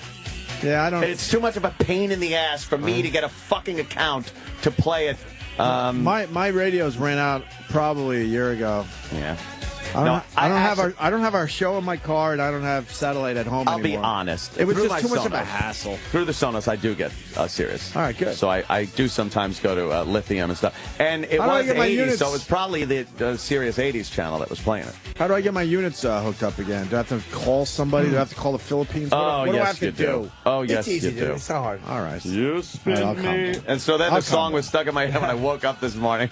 I was just like, just thinking about a I'm dick getting spinning ready. around. You spin me right round, baby, right round. Like a gold-dipped rose, right round. Steven Singer spins me. There's a lot of the next plugs one. on this show. I know. How long does the officially gay thing stay there? It's there forever. Yeah. The second you watch it, I think it makes it official. No. After like 60 spins. 34, 5, 5, 8, 9, 7. That's obviously a tranny, right? Because the top dick that's spinning is wearing, you can see the tan lines of a G-string type Do you know bikini. what's funny? It never occurred to me that could just be two men. That, I think, is What? a woman. No. But literally, Well, it's not a that's woman. a tranny. No, you're right. But it's a tranny. I Does have a literally- penis. Let's Probably not because forget. of the smooth legs. I never occurred to me that would just be a regular guy. Nah, yeah. Well, there's got to be more video where that was cut from. No, I think it's a big mystery as to who the meat spin guy is. They've tried. Believe me, they've tried. Oh, now the curtains get pulled when we're done with the bit. 500 spins. Google who is the 500 meat spins spin. later. 500 spins. Original meat spin scene. I think it's a transsexual. 500 I forgot. I'm pretty sure I've seen I forgot. No porno. Because someone might walk by. And meat spin is fun. It's not porno. It's funny. Yeah. It's just a guy getting dicked in the ass. They're using a condom, for God's sake. Well, guys, I don't know. We don't want to get too crazy. You know, that's true. Come on. You know. Well, you know, the odd thing was they have to ask the publicist's permission. Meat spins publicist. Yeah, the person who's getting fucked in the shitter. Did that bother you? No, in a way, it makes me sick to my stomach. Yeah. Yeah. It makes me sick to my stomach. Yeah. What? The pornographic clip used on the site was taken from a transsexual film featuring Christina Bianchini. Is that how you pronounce that, Jim? Yes. What does she look like? Let's see what she looks like. Oh, look at this. Wow, we're learning about meat spin. Let's see what she looks like. Hi, Like a record player, Hi, May. Hi, May. I miss Hi, May. He's a guy that just couldn't take it anymore and left his company. Hi, May was a... No, he's still with the company. No, I don't think so. Oh, Kenny said he was. Oh, Hi, May. Is he still with the company? I thought he left. He told me personally he was leaving. Maybe he still works in Washington? What? Yeah, See, there's the titties. Is that, there's the dick. That is the fucking tan line, too, right there. Yep, and the pubic line. Is she known for that tan line? She. Yeah, you're right. Wow, what an amazing... Go back to more pictures. That's very famous. Go to videos. Is she passable, Jimmy? I haven't seen the face. Well, can't you see those Google images? Can't we pop up a Google image? Well, I would like to if Sam wasn't Goddamn just trying video, to see the cock Sam, in you it. fucking Peter piece of pumping bag of shit. shit. Look at that dirty asshole. wrong with Oh, you? God. Nothing Now, worse, what's going on there? nothing worse than a dirty asshole. I think this is Where's two chicks. That's a girl. Yeah, I don't I don't see one come on. fucking... She's sitting on his pecker. I see tits and shit, but I don't see no swinging dick. Exactly. That's when you throw them out. Oh, boy. Oh, Jesus, no. Now Oh, God. Oh, God. Nice. Are Ugh. these trannies? I think there's a dick on this one. Oh, my goodness. I think there's a dick They're on both this two one. girls are squatting next to a gentleman. Yeah, see the dick? I cannot see it. Gentleman of I'm color. sure I will. All right. He's sucking the tits on one. Yeah, I get them titties, motherfucker. Yeah, he's got like cool Modi face. Yeah, he's got like The a... glasses. His haircut's like a fade. Yeah. This He's is some getting old this- school shit. That's a chick, isn't it? I think there was a dick between her legs. I think that's her. Whoa. That's meat spin. Wait, which one? Well, zip through it. We don't have to watch the storyline. Yeah, what the fuck are you doing, Get to the cock, Sam? Sam. I'm a romantic. Are they waiting for the Get some pizza? fucking... Get to the cock, Sam. Come on, go further. Yeah, some butt finger. Where are you going? Why do you keep going in the little increments? Oh, boy. I could fucking go through a porno and click at the end to know exactly where the money shot is. There it is. Yeah, there's that. All Wow. right, I actually didn't know what that was. Look at how fast she's jerking it. Heedly hoodly, heedly hoodly, hoodly, hoodly, heedly hoodly, hoodly, hoodly. The hand, the tranny is masturbating herself or himself very quickly, and that's the sound that I think of when I see that. Heedly hoodly, heedly hoodly, heedly hoodly, heedly hoodly, heedly hoodly. You spin. That is, we're up to 666 We're doing good. spins. Ooh, look at that. We're doing good. You spin me right. Hey, what's this redhead about with the subway pervert? Oh, yeah. We never got to Boston. this. I hear tell. Do you have Well, the? she starts yelling at Do you have me. the clip? I have the audio clip. Jimmy. Yeah, I don't know. Oh, man, I want to see the video. I'll tell you what's happened. We have a good visual for the radio show. Yeah, we can't use it. Our minds. We paint the pictures for you. Open your mind. So, I was on my way home. So I guess, you got a redhead up there in Boston, you got a pervert doing his thing, and the redhead's like, get the fuck out of here, and she talks, right? Yeah. She's a little pissed off. So, I was on my way home from work, and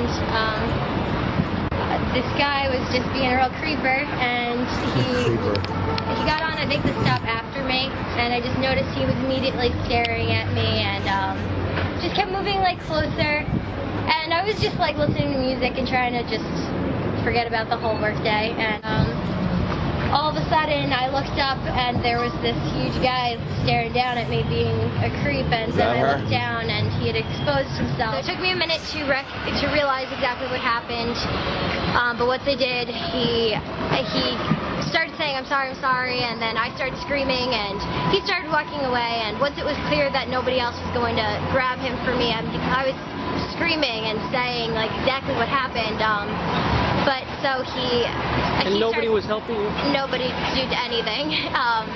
But so he started to get off the train, so I jumped after him, and he put up a fight. I was able to hold him there. What a dummy. I called the cops while I had him by one hand, and then they arrested him. He's pulling that hand towards his dick. Yeah. She's grabbing him. What a dummy, though. She should just fucking, that's dangerous, I think.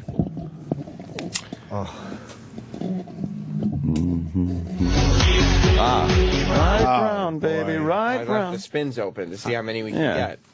Yeah, but the problem is now we can't play the audio of Susan Tron. I'd rather listen to You Spin Me Right Round anyway. It was awkward looking into his face, and then I just saw. Oh, we did this part. Yeah.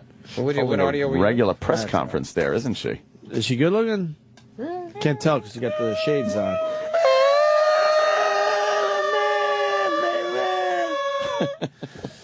Blind Pig, people, tomorrow. Yes. Come on, it's a travel day. I got things to do. I honestly do. I got to go shopping.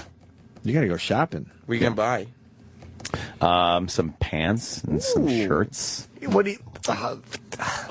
Oh, he's trying. He had a good one.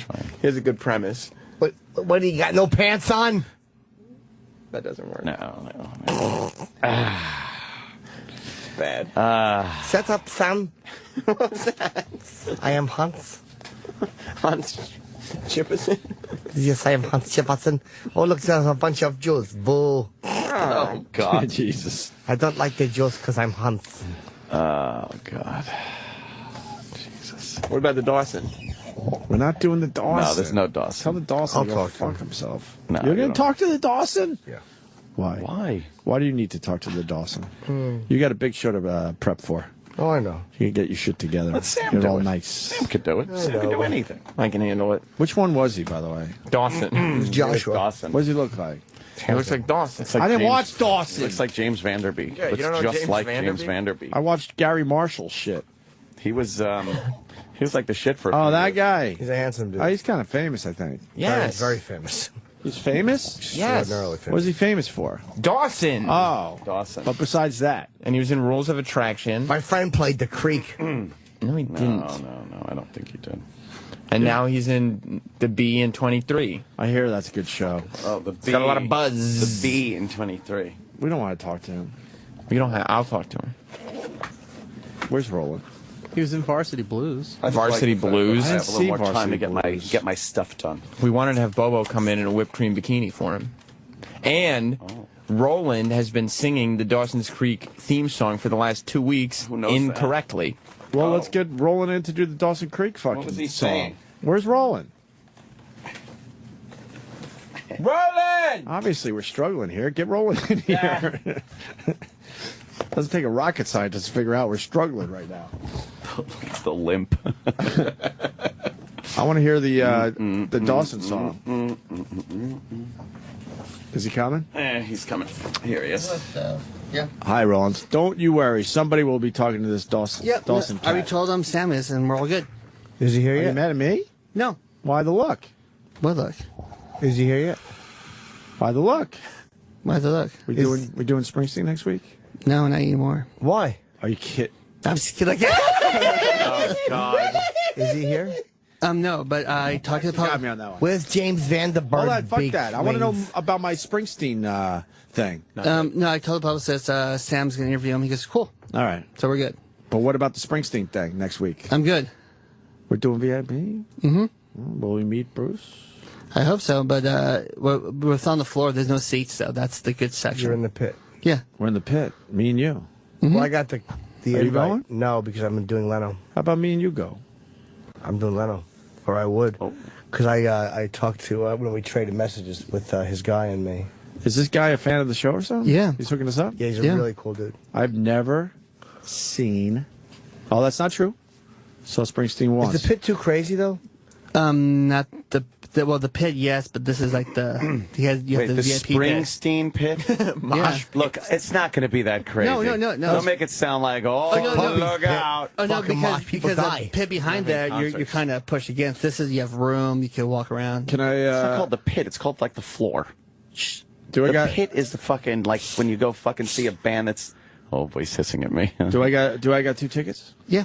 Can I invite the Buzzman from Atlanta? Who's that? You talked to him once. He's as big a fan as you. I wouldn't. Although I think you got him beat with shows, total shows seen.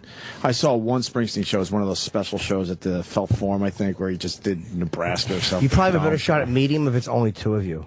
I wouldn't bring fuck other the Buzzman. people. Yeah, just you guys. You keep it simple and short. Fuck the Buzzman. Yeah, you don't have a group. You're right. Fuck 25 years of friendship. Yeah. Go fuck yourself. Tomato. Exactly. Do you know the Dawson Creek song? Yeah. How's it go? Were you a big fan of Dawson Creek? Or is it Dawson's? Dawson's. Possessive. Yeah. I'm going to wait for the interview to sing it. Hey, Whoa! You want to see a thick mosh pit? No. It's the song. I don't want to wait for life to remember the stories we told of yesterday. Oh, my God. I don't want to wait for life to remember. Remember that one? I don't want to wait for this. Well, now is that the Dawson's Creek song? Yeah. Now I remember because of Anthony, not because of fucking Wait, is this from Dawson's Creek or is it a song that This happened? became famous from They used Dawson's it. Creek. I think it was out before. Yeah, but it wasn't famous. All right, Dawson's made it famous. Yes, Oh, it's a big song. All right, Turn It it off became again. I the want to big- hear Roland's version again. Yeah, Roland, now do it, so we know what you're... I want to hear it. Oh. I don't want to wait for my life to remember the stories of yesterday. Roland could be a South Park character, you know that. Oh, he is. Yeah. There's a slight Cartman in him at times. Yeah, I can see that. You know any other songs?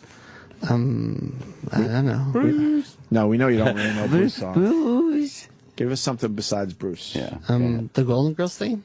Okay. Thank you for being our friend. Bum, bum, bum. We are old and still together again. Bum, bum, bum. We live life to the fullest. Foolish. I forgot the words. Oh, this that's song. it. Yeah, okay, I got it. Oh, now I know. Yeah. Travel down the road and back again. Oh, I can almost see the wacky clips they play at the beginning. And there's Family Ties. We got a big guest on the line now. Let's Roland. go to the hotline. Hey, Ty. Good morning. What's up, man? Good morning. Where are you? Are you in the east? Oh, my God, Chip. His name's Ty. I'm in the west. Fuck you, Chip. Fuck you, too. Don't talk to me that way, because I got a movie out, too. Don't curse at No, the you guest, don't. Yes, I do. You don't have a movie. Yes, I do. It's called The Inn Giveaway. What an asshole. Hi, Ty. Ty, where are you? How are you? Where are you? Who are you hobnobbing with? I'm in Los Angeles. It's still dark out here, so my hobnobbing hasn't begun just yet. Who have you hobnobbed with of late? Because Ty's at this position now where he's starting to really become this player, you know? And I'm seeing his name and picture popping up with some celebs. Well, I mean, I've realized that hobnobbing with celebs is kind of the equivalent of meat spin. It really kind of ends the same way. Oh, really? Just laying in the hotel exhausted with cum on your stomach? Two lucky devils. Yeah, because I was supposed to be moving to New York for a year in like 3 weeks to make this Nicole Kidman movie. Yeah.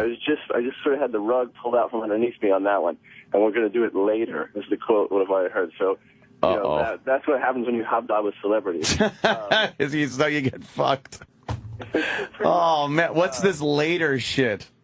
No, it's basically like we were supposed to start in June, and then she got a job playing Grace Kelly, and she was like, I just would love to make our movie right after Grace Kelly. And of course I was like, I don't want to do that. I would like to make it now. And, once that conversation starts, you quickly realize, like, well, you're just going to do what she says. But it's all moved from June to, like, November. So it's not the end of the world, but it was definitely, like, interesting last week. I thought everything usually always goes as planned in the film business. Well, I know. I mean, your guys' trip to Cleveland seemed to be going so well. So yeah, that too. Possible. Anything in the entertainment field just goes swimmingly. It always does. It's wonderful. You, The Innkeeper's out on DVD? Yes, it is now out on DVD. It came out this Tuesday. And Laserdisc, I think. I was that a Laserdisc? No, it wasn't a Laserdisc. What was that? It was a DVD, but it's in a cool, almost like an LP case. It looks really cool. It came out in vinyl? Limited edition we tried to limited edition. Limited. I wanted to do limited edition bandoliers, but some comedian bought them, so he couldn't do it. He looks like big fat Pancho Villa with that fucking thing on. What a dolt. And now he pawned it off on Jimmy? If I got to see you walk onto that plane wearing that bandolier, you're not wearing the bandolier and sitting next to me in first class. Most certainly am. I was going to bring it in today. But I didn't know what to... You get your phone, dude. You get your pens. You put your records in here, dude. You put your Blu-rays. Oh, you should see it. Bobby demonstrates everything. He's like, yeah, I got my phone. He goes, ask me for my phone. I go, where's your phone? Boom, right here. And I just want to... I will wear it. I want him to go, ask me where my gun is. Yeah. Boom, right here, fatso. Oh, poor bastard. Jesus, but you just did it. I know. Oh. Oh, my God. Yeah, we got that thing. Yeah, the Innkeeper's in, it looks like vinyl. Yeah, we tried to, like, with the last two movies I've done, we tried to do, like, a cool limited edition release to sort of, like, for the sort of nerdy fans to collect. So on this one, we made, like, on House of the Devil, we made a VHS. And on this one, we made, like, this kind of LP gatefold kind of collector's edition Blu-ray thing. So retro. To kind of keep you from blowing your head off. Yeah, huh? It keeps it entertaining. So what do you got? What do you got going on next? Well, I got a job adapting a novel about bedbugs. What? What? A what? Yeah. So my unhealthy obsession with bedbugs is about to get much worse. Have you ever had them? No, it's my worst nightmare. That is something. And with staying in hotels and stuff, you get really fucking paranoid about that. I won't put my fucking luggage on the bed at all. You lay in it. It freaks me out, like, especially in New York, because it seems to have calmed down. But, like, 2 years ago, certainly when I was finishing The Innkeepers, it was just, like, all anyone was talking about. Yeah. It was just, like, the paranoia was outrageous. And so I had some weird meetings where a guy mentioned bedbugs, and I, like, went off about it. And next thing you know, I got a job adapting them. So I had to read a book about bedbugs, which was, like, terrifying. And now I have to write a movie about it. So that's what I'm going to do in my spare time. My ex-girlfriend had them. And in New York, it's hard to avoid them sometimes because in an apartment, you fucking, people next door are pigs. You get it. Yeah. And it's a really weird thing because it's where you sleep. It's worse than roaches because they're in your bed. Yeah. And she couldn't get rid of them. And she was very clean, very fucking neat. Couldn't get rid of it? What did she finally do? Moved out. Oh, my God. I've seen those shows. Man, you ever see those shows with, like, parasites? And they got the shows on, like, Discovery and stuff where people get infested, and they literally have to leave the place. Yeah, like that's it. And I don't like that you can take them with you places. So, and they also they don't have to eat for like 3 months, so you don't know if you got rid of them. Even if they're not around, they're just chilling. It's like, it's a really kind of, when I moved to New York when I was 18, I didn't have bed bugs, but I lived in the most roach-infested apartment, I think. Like, Judah Friedlander lived in the same apartment as me. And we had all these stories about, like, you would hear, like, you'd be laying in bed and you'd hear, and it would be roaches flying through the air. No. He would say that he would look at his door and his door would move, and he would get close to it and realize the whole thing was covered in roaches. Oh, man, come on. It was one of the worst buildings I've ever lived in my life. That's a fucking nightmare. That was great. I was 18 and moved to New York, and that was like the first thing I was met with. Welcome. And, but somehow bedbugs just seems worse to me because I don't know, you just can't get rid of them. Yeah, that's the thing about it. They just seem like you can't fucking get rid of them, and that they're in places that you can bring them back to where you live. Like, I could give a shit if a hotel has them, and, fuck, I got bit, and you leave the hotel and you're fine. But knowing that you're taking them with you and they're just going to fill your house up. There's something so invasive about them. And what you have to clean everything with rubbing alcohol. And the problem was she had she threw her mattress out or whatever, but she had a wooden thing there that her mattress was on. Like, it was like a, in a small apartment, they built like a little loft. Yeah, yeah. And the loft was made of wood, and they probably lived in there. Levels. Yeah. Levels, Jerry. Man, that's creepy. We'll look forward to that. Ty, I'm getting the fuck out of here. It's a travel day, and I'm leaving. Yeah, we're all traveling to Cleveland today. No, you're not. But where can people get the DVD? They should be able to get it pretty much anywhere DVDs are sold, which I don't even know where that is anymore. I know. Yeah. Turn to the internet for all help. But I imagine you could probably go to Best Buy or some ancient store like that. Yeah. If you felt so inclined. But yeah, that's it. That's my end of my wares have been hawked. They got nothing else after this. So no problem. I'll talk to you soon. Yeah, when you're in town. Sounds good. All right, I appreciate it, guys. Cool, Ty. Take care, Ty. It's always a pleasure to talk to Ty West. From the Innkeepers. An up-and-comer. Did E-Rock bring in something to be signed in the middle of a fucking on-air bit? Yeah, he did.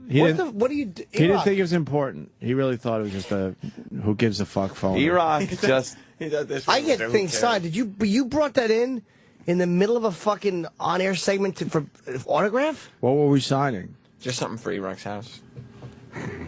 E-Rock, E-Rock. It's not from me. What is it? It's for a guy in the Air Force.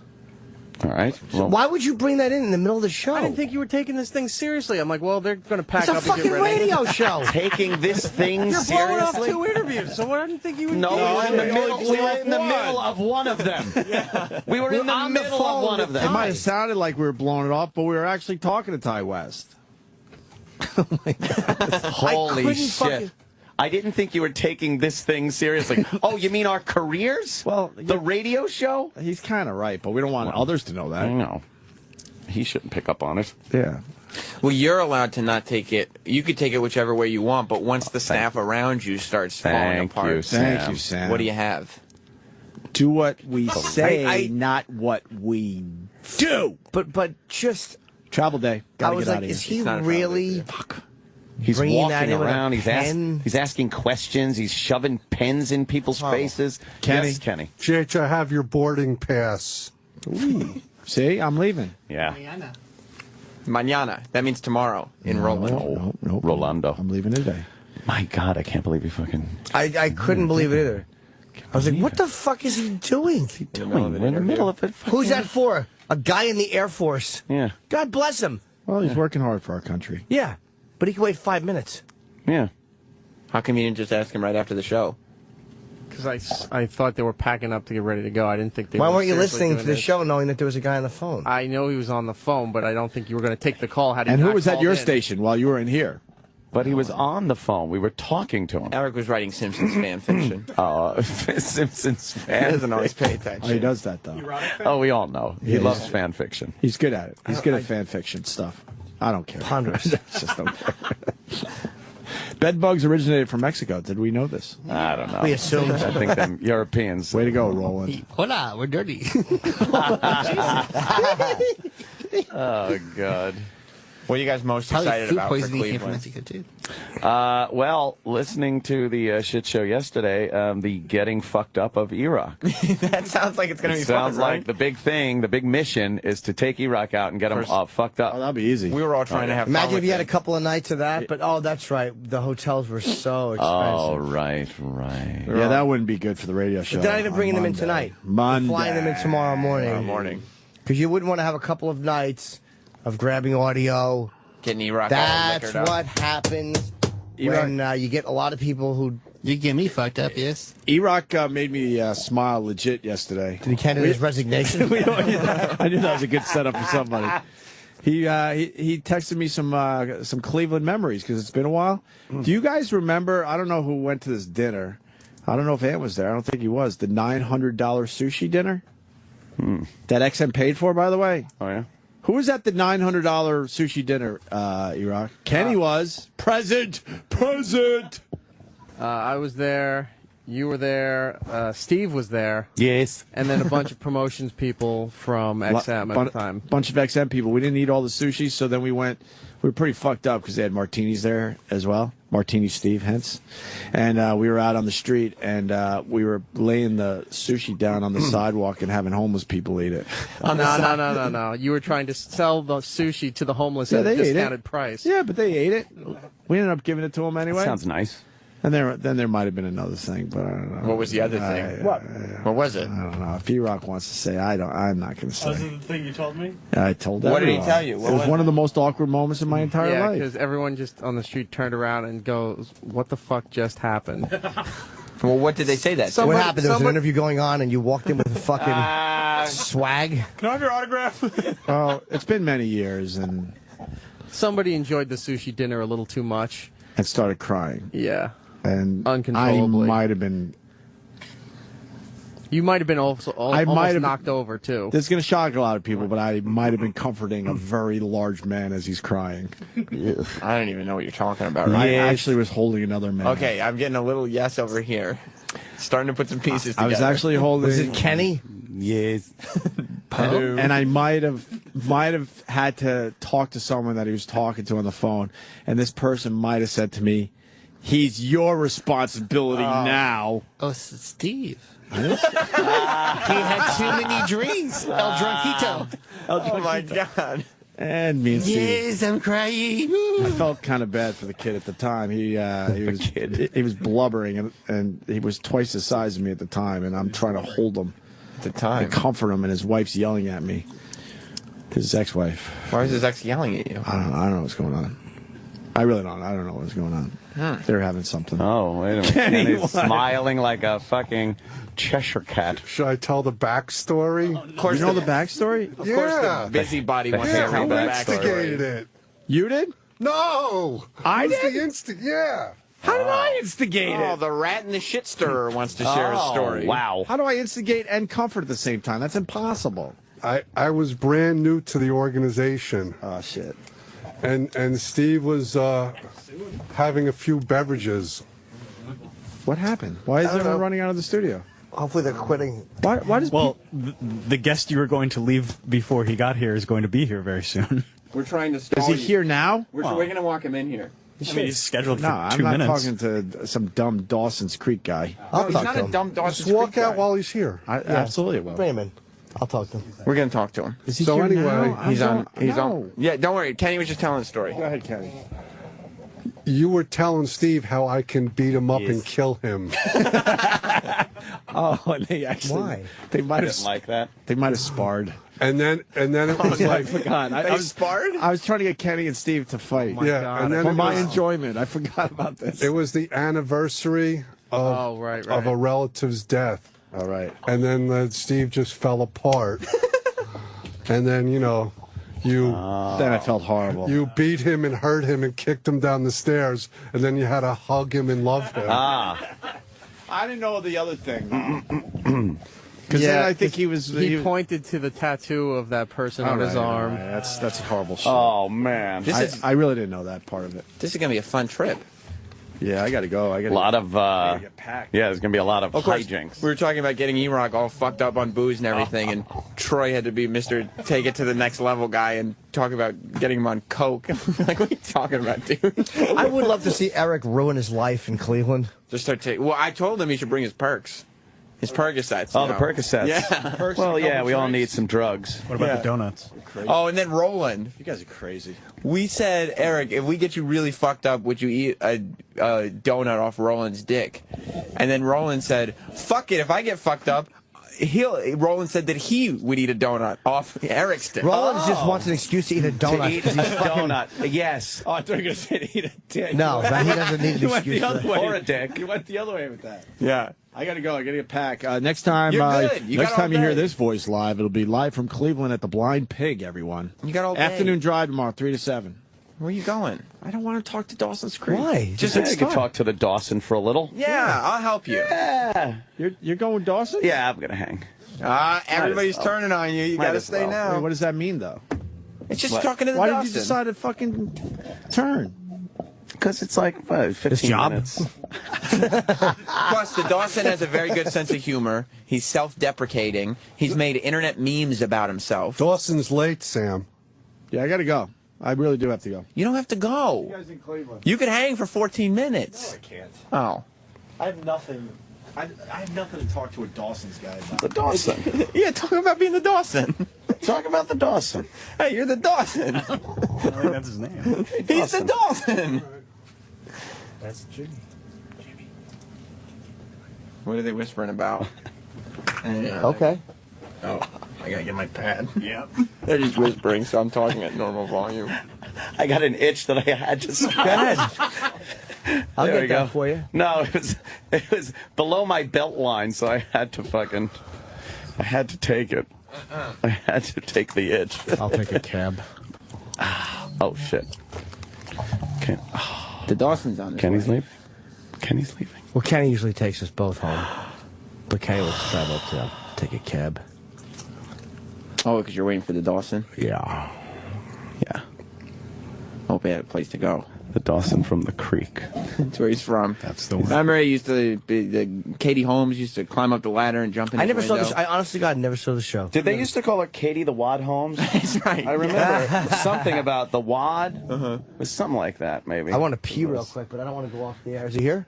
I haven't gotten a text yet. Take but a he may leak. be. Yeah, just stay on, bro. Yeah. We'll just toss the ball around in here. Michelle Williams started. Katie Holmes. The Dawson turned Michelle out to Williams. Michelle Williams? be. Yeah, the blonde. That's who I'm not. No, yeah. She played Marilyn Monroe. Yeah. Yeah, I just didn't know that I never watched the show. Because it was like everybody thought Dawson and Katie Holmes were going to get together, but then all of a sudden, Just got to scratch my you balls. scratching your balls. This is uncomfortable. I like it. I hope he walks in. I want to listen. That's good. That was the sound of Anthony's balls. I had a scratch. I know Pacey is on Fringe now. Who? Pacey, he's the guy. He didn't do much. Joshua Jackson, is that his name? Yeah, he's the guy who's less famous than Dawson or Katie Holmes He's or on Fringe Michelle now. Williams. Fringe is a great show. Oh, well, that's different. Yeah, I you don't would want to talk say about he's, Pacey. he's far more famous than James Vanderbeek. He's is not now. more famous than the Dawson. You don't think so? No. I don't think so either. Not more famous than the Dawson. No fucking way. What's the Dawson up to lately, though? B in 23. No, Oh, I threw don't away. trust the B. I threw away. Apartment. Why'd you throw it out? Because Because you you were were the show prep. because you were sure you weren't going to stay. I was so sure I was leaving. Do you want Opie's? He definitely left. He ripped some of Took it. Kenny with him. Yeah. Wait a With minute. Kenny. You don't have security here now. I know. This is very dangerous. Not only that. James first became famous playing Dawson. Was The that first? Dawson. That's when he 6 seasons? Well, he did like little bits on other shows. What year did the Dawson's Creek come out? I think 98. You're going to say 98? I think it was 98. I think it was way earlier than that. Well, I think you're fucking wrong. Opie's a psychopath. At the bottom of this thing is written Stephen Hawking and Pretzel Day. He just writes things down. I don't understand what that's all about. It's not the Dawson. God damn it, Sam. Can you bring What? 98. 98. Dawson's Creek 98? started in 98. Started in 98. Yeah. Wow. How old was the Dawson then? He was probably like 20, maybe? Yeah. Because I think he's 35 while today. ago. He's got 2 children, I believe. Well, he's 35 now. What? So 98 was 14 years ago, so he was 21. Wow. I got it almost right because I said Amazing. 20. That is... It's a strapping picture of him on Wikipedia. Yeah, what is that? He made a black and white. It looks like an oldie time film noir. Last year he put out a website called, I think, jamesvandermemes.com. Really? You got to look at it. Show it to it. All right, pop that It's up. actually funny. Just scroll down. What's he doing? So you can see the title of each post. Yes, it's a wig. I'm married. He's doing a bring it. Different James Vanderbeek memes. That's pretty goddamn funny. It's funny. Yeah. And he did like a couple Funny or Die videos in the meantime, Slow too. clap. Yeah, that's pretty goddamn funny. You can tell he's got a good sense of humor. Yeah. He's down for whatever. Whatever. He's the Dawson. J time. I'm going to be using that one for Eric this weekend. And, and a lot of people don't know this. The character he played in the movie Rules of Attraction is actually in the literary world the brother of Patrick Bateman from American Psycho. Oh, interesting. Right. I know nothing. I literally have never seen anything he's done. I'm sure I've seen it and just didn't know. Yeah. So I'm gonna really fucking fake don't worry. Have you seen Rules of I'm Attraction? going to go pee now, too. I love Rules of Attraction. I've seen it 3 times, and it was in theaters for 3 weeks. Who else is in it? Jessica Biel was in it. And a couple other people. I miss like that whole generation of movies. I've watched Kate Bosworth. No, I have no idea who she is. You know who Kate Bosworth is? No. I know Brian Bosworth. I have no idea who Kate Bosworth is. When did you stop watching movies? I didn't stop watching movies. I just kind of stopped going when maybe 15 years ago. There's a whole fucking. So like, anything after Casino? I've never seen a Judd Apatow movie in the theater. I've never seen 40-Year-Old Virgin. I think I've seen the. What's the one where they're going to the party? Superbad. I've seen that one. That was funny. Why don't you go take in a film every now and then? It's fun. I still go to movies all the time. I haven't been to a movie in years. I went to American Reunion on Saturday. I'll go to ones that we get to screen. I think the last one I saw was Tinker Tailor Soldier Spy, just for Oldman. Yeah. You should have gone to the Avengers yesterday. I couldn't. I had fucking therapy. I had to pick up clothes from the dry cleaner. I'll go to Batman. Yeah, you got to go to Batman. That's something I know. Are they starting that stupid franchise over again? No, they're ending it. Oh, okay. But they're probably going to start it over. Yeah, I mean, in a couple of years. Why? Because they make money. Yeah, Why they don't not? want to make any more. How do all these stupid reboots? It's the same story. You know they're Get redoing Spider-Man. The new Spider-Man comes out. Yeah, the Amazing Spider-Man. I think Martin Sheen is in that, right? Yes. We're supposedly getting him in studio for that. You know what Roland said in our meeting on Tuesday? No. He's working on getting Adam Sandler for his comedy this summer. I mean, look, I have no problem with Adam. I don't know him. I hear he's a good guy, but it's... He's the #1 I'm working on guest, though. Like every... I don't even care if we get him. He's like... He said he was supposed to come in one time and he didn't. We took other guests so he'd come in and he never came in. So it's like, who gives a shit? He doesn't want to come, then do TV. Yeah. Don't come. Yeah. Sick of fucking begging people to come in who don't want to come in. Where's the Dawson? I don't know. He's running late. I don't have any. I don't know Dawson at all. You'll do fine, Jim. You're a great interviewer. No, I'm not. I mean, I'm not. I have no dislike of the guy either. He's a funny guy. Is he? He appears to be. We're looking at all of his memes that he made. What's a meme? I don't even know what that is. It's like a viral thing. It's usually a picture or an animated GIF, but it's like is that what a meme is? Yeah. Something that gets passed around the internet. What's it stand for? It's got to be a. That I don't know. Oh, I don't know. Look it up on Snopes.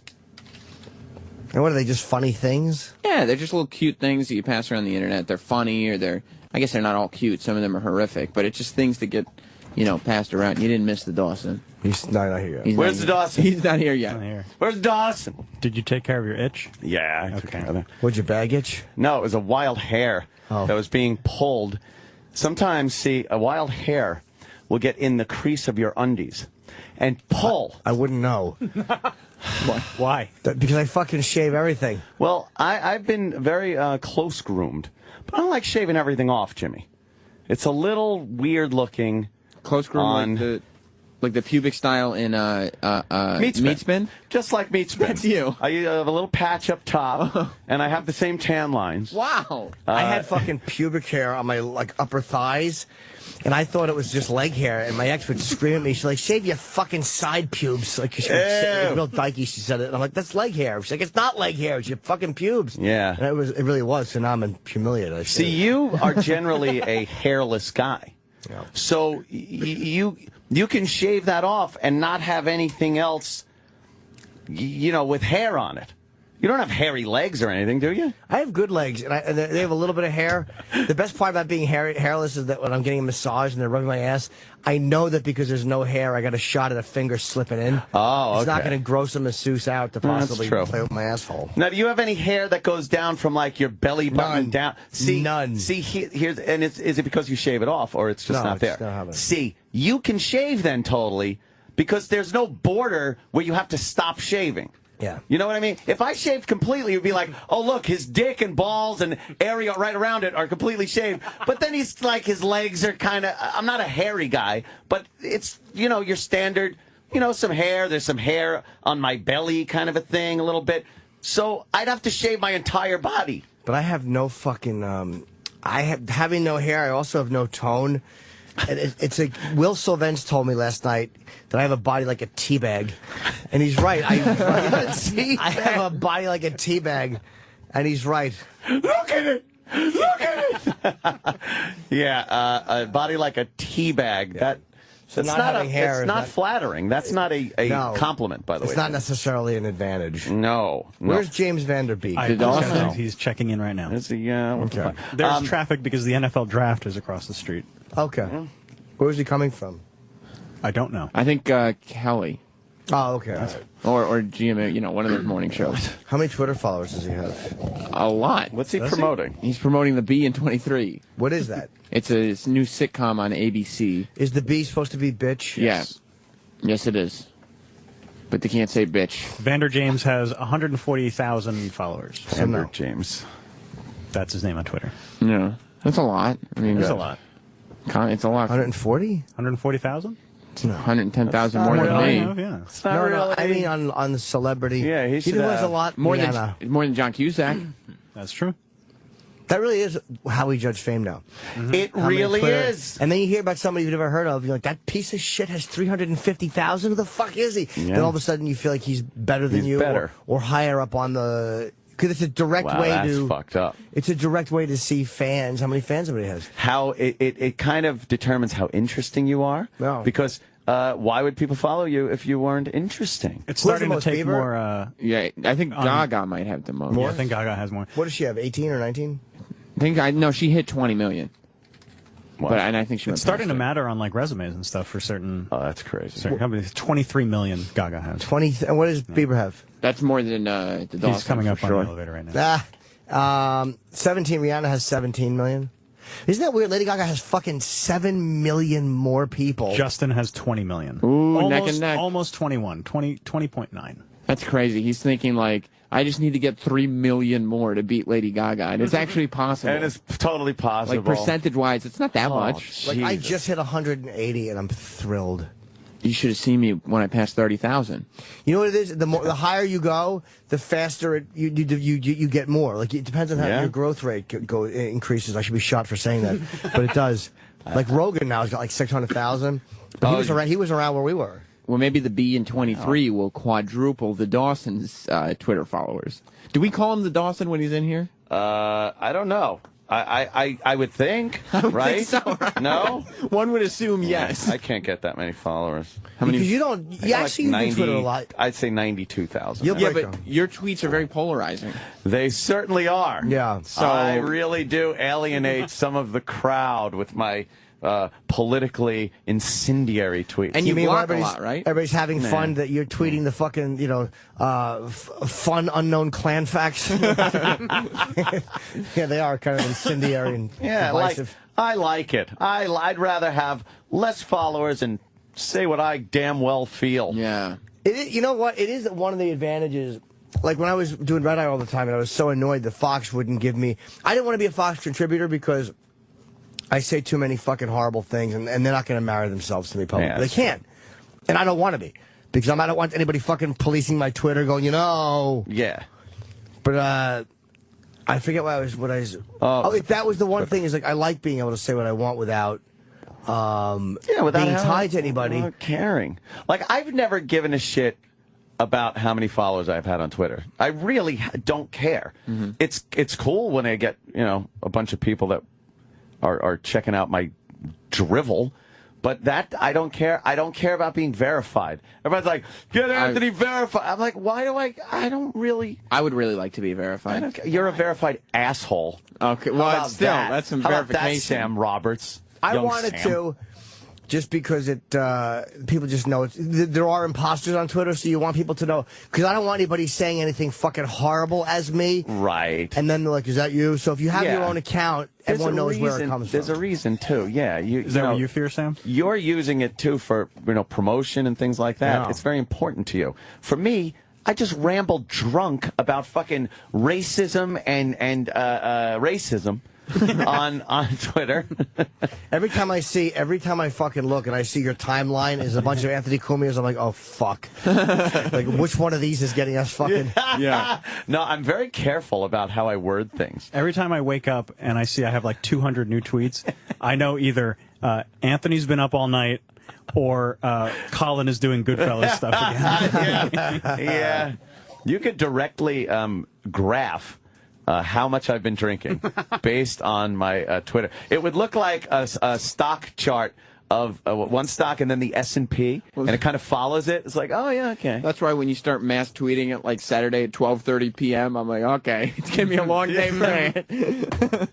Yeah. I had a nice Trayvon discussion going one Sunday morning. Yeah. And people were like, what are you doing? Spirited debate. Go out.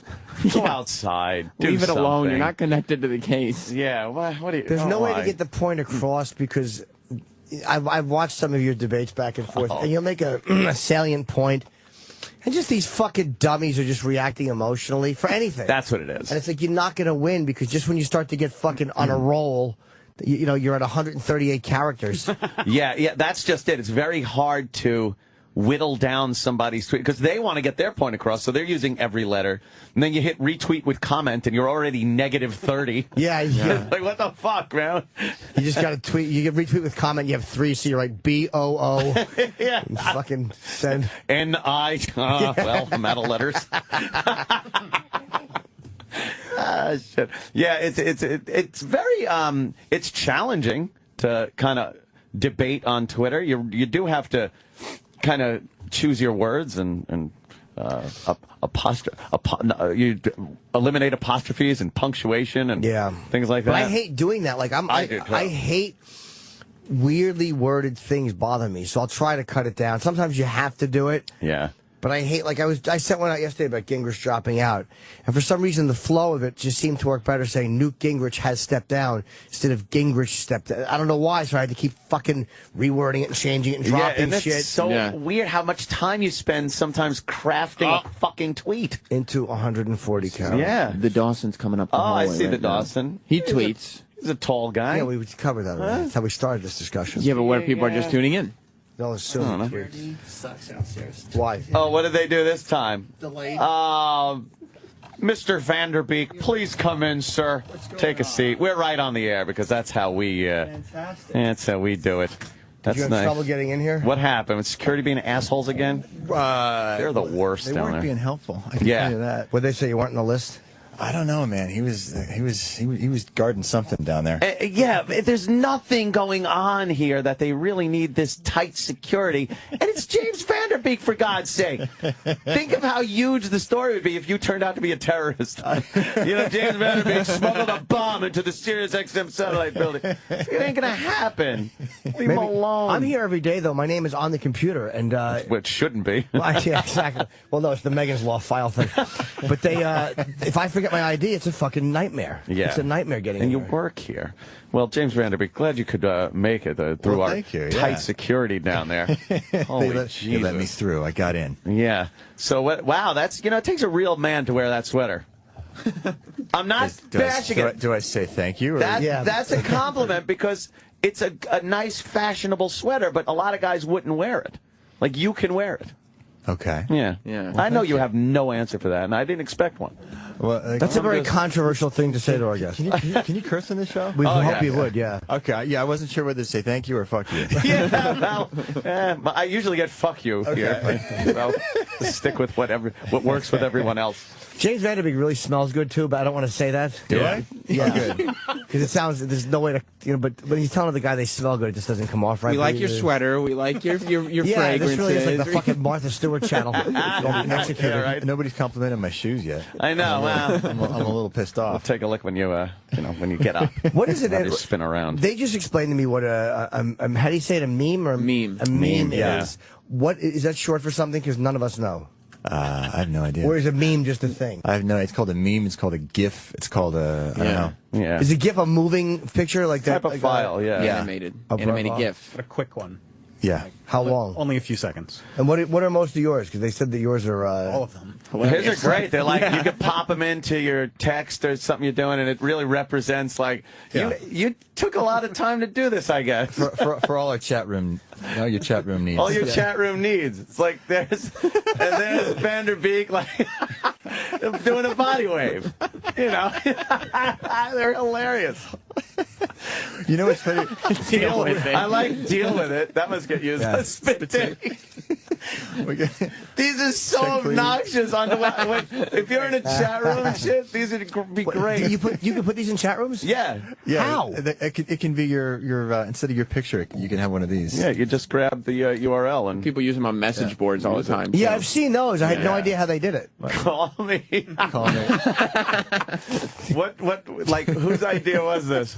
This was Funny or Die's idea. Yeah. Yeah, I had a meeting with them, and there was a gif of the Kitty Home smile. How about that one? Vanderfire. Oh, Vanderfire. That's great. A Vanderfire. Yeah. Did they have the Oh No You Didn't? Did they have that one on there? That's my first one. Cabbage Patch. There's so many of them. Holy shit. There's 5 pages. Oh, wow.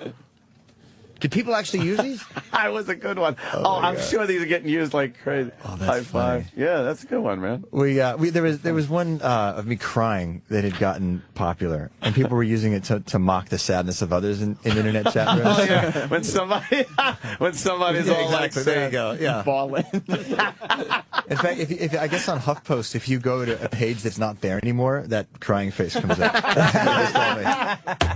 Hilarious. So Funny or Die said, well, why don't we run towards it and just record gifts for any chat room need you could possibly have? Great idea. So they would shout them out, and I mean we did them in no time actually. I mean it took like a couple minutes, and they would just shout out Cabbage Patch or whatever, and I would just do it. And so every couple months they'd release a new one, and I'd totally forgotten what we'd done. I like it. What's up? What's up with the eyebrows? Jesus Christ. Bring It's pretty cool. That's a badass one. Bring It. So if you go to Funny or Die and type in Vander memes or just my name, it'll come up, and you can watch the whole. There's a fucking lot of these. There are a lot of these. Wow. You've obviously gotten quite a sense of humor about like what you were doing back in the early days, like the Dawson days and stuff. Yeah. You've done a great job of separating that. Some people can't get away from what they've done early in their career like that, especially being so as young as you are.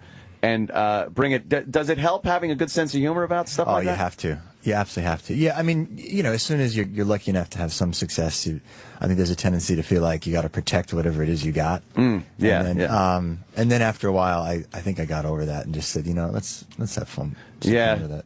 Do you look at what's going on in shows and movies today, where because you had a great young following with Dawson's Creek and stuff, and do you look now and go, oh fuck, I know what they're going through, and it's funny. The one thing it's allowed me to do is not judge anybody. Really? Yeah, no matter how douchebaggy people act. I'm always kind of like, man, I get it. Yeah. I'm not judging you. Yeah, because that had to be something though, because it was pretty crazy when you were doing Dawson's Creek with fans and stuff. It got really nuts really quick. I remember, I was 20 years old, so I remember, I didn't have enough money to shop at the stores in the mall before I got the job, and then I got the job, and then it aired, and I actually had money to buy, clothes at the mall as opposed to Marshall's, which is what I grew up shopping at, and I had a 2-week window where I could actually go to the mall without getting mobbed, and then wow, and then that was it. That was it, man. 2 weeks into it, I would be asked to leave stores. Holy it shit. just got crazy. At least your fan base is hot and fun to look at. If we go somewhere, it's just fucking mutants, guys who are plotting, murdering their wives. It's fucking horrifying. I wouldn't mind being you. I get my share of creepy old men, too. Oh, you do? Believe you me. Oh, yeah, that one on your back. Me. Oh, Dawson. They're probably waiting outside with a bunch of 10-year-old pictures of me right now. Oh, I guess so, right? A bunch of fucking creepy fucking boy lovers. Yeah. Wow. How old did you play in that show? Did you play a 20-year-old? No, I played 15. Oh, okay. Oh, yeah. Jesus Christ. Wow. Although if you look, it's funny, at the time I remember thinking, I'm 20 years old, I can't play 15. If you look at it now, I look 12. Yeah. I look like a baby. How many years was that show on? 6. Okay. Because I know the show, but I hadn't seen it because it just, I'm 43. You feel weird. You weren't watching Dawson's Creek? Even if the show's good, you feel weird watching certain things. Like you would have been one of those creepy guys waiting for him outside. Yeah. I did Leno with fucking Miley Cyrus, and I wanted to, she's a big star. So I wanted a picture with her, but she was changing for an award show. So me and my manager had to stand outside of her dressing room at NBC for 40 minutes. And once 5 minutes was up, he's like, let's get out of here. I'm like, I can't. I already committed. You should have just walked in on her, getting changed with the camera rolling. You feel gross waiting for somebody who's much younger than you. Well, tell me about it. Yeah, that's true. Excellent point. Yeah, I have my moments. And what is this? Oh, God. I was saying other people that have come out of the show. It's been amazing. You know, Katie and Michelle. Yeah, man. None of us are in jail. And we're all actually working and doing well. Is that just sheer luck, or was there something that's? I think a lot of it's luck. I think a lot of it too is we shot in Wilmington, North Carolina. We didn't shoot in L.A. Oh, okay. And so a lot of the pitfalls, which are just available, you know, if you have an early day. Yeah. Oh man. Are just not there. And plus the other thing too. I mean, we had a great crew down there, and it's a small town, and you know, if you act like an idiot, you're gonna be lonely on the weekends. So I think that kept us all in check. What would you do after shooting? I mean, was there anything to do there? Well, I mean, there's the water, so you go out in the boat. Yeah, not really a nightlife though. No, not really. And how long did you actually have to stay there? 9 months out of the year. 9 months out of the year. Yeah. Okay. Yeah. That almost does make sense then. It was probably hard to get in trouble. It was hard to get in trouble. And also, and this is, you know, how old I'm getting is, we were famous before everybody had a phone on their camera, or a camera on their phone. Yeah. Oh, man. So, you could do things. I mean, we did all the stupid stuff that most people do, but it wasn't documented. It wasn't documented, and we weren't labeled. Right. You know, so we weren't known as the drunk girl or the guy who does whatever. We have like a stupid night and you wake up and you go, oh boy, I'm never doing that again. And you were fine. It is a weird thing because early on, before the advent of the camera phones and everything, it was pretty much just, okay, put him in the child star category. Yeah. It's like, you're a child star. Yep. And then if you fucked up, it was just you were fucked up child star. Yeah. But now it's like, oh yeah, he takes oxy. He's the oxy-taking child star. This one's the drunk bim. This one's the slut. This one will take her panties down while she's getting out of the limo. So there's a bunch of different categories of fuck-ups now. Exactly. We had, about guys who get famous younger, we had Gary Marshall was here yesterday and talking about like the Happy Days cast and all that shit. Yeah. And I mean, Ron Howard's a big director, but when you look at like Anson Williams, or who played Ralph Malpher, and, like, none of those guys, Aaron Moran, and like none of them went on to do anything else. They were so fucking stuck in those roles. Like, there's, I guess, a disadvantage to it too if you get famous too young. It could be fun though to play with it. I mean, I tell you right now, I would rather have an image that, you know, you get to break and surprise people with than to try to get famous right now. And try to, it's an easier thing to do, I think, than to build it. Like we just got lucky that the show, Dawson's Creek hit and took off. And to try to perpetuate the character though, and like not kind of goof about it a little bit is almost weird. It's like, why would you want to do that? I loved in the Jay and Silent Bob movie when you were in that, and it's like, right when you come in, it's like, it's the Dawson. It's fucking hilarious. Like, instantly it just broke that right down where you didn't have to think about it. It was like, yeah, it's Dawson. It's pretty funny.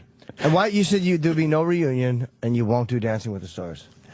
You know, I said, well, on the new show I'm doing, on Apartment 23. Yes, Apartment 23. Is that what you guys are? It's technically called the bitch in Apartment 23. Don't trust the bitch in Apartment 23. Yeah. But they say don't trust the B in Apartment 23. Well, that's what ABC says. I say bitch. Oh, okay. Yeah. And then basically just Apartment 23 is how they reference it? That's how I call it, yeah. Okay. It was originally C. Don't trust the C. But they really didn't want to go. Disney was not down with that title. Oh, it's Disney. But what's her name? The lead? Kristen Ritter. Yeah, she's really pretty. Oh, she's great. Isn't she? Yeah. God damn. I'm taken by her. Why are you laughing, Travis? Because she is. You fruit. You don't know.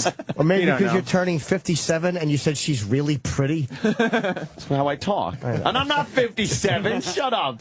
She was great in Breaking Bad. Yeah, Breaking Bad. She was in that. That was goddamn good. Until she died. I've only seen one episode of that. I literally am on episode 3 of Mad Men. She's still around.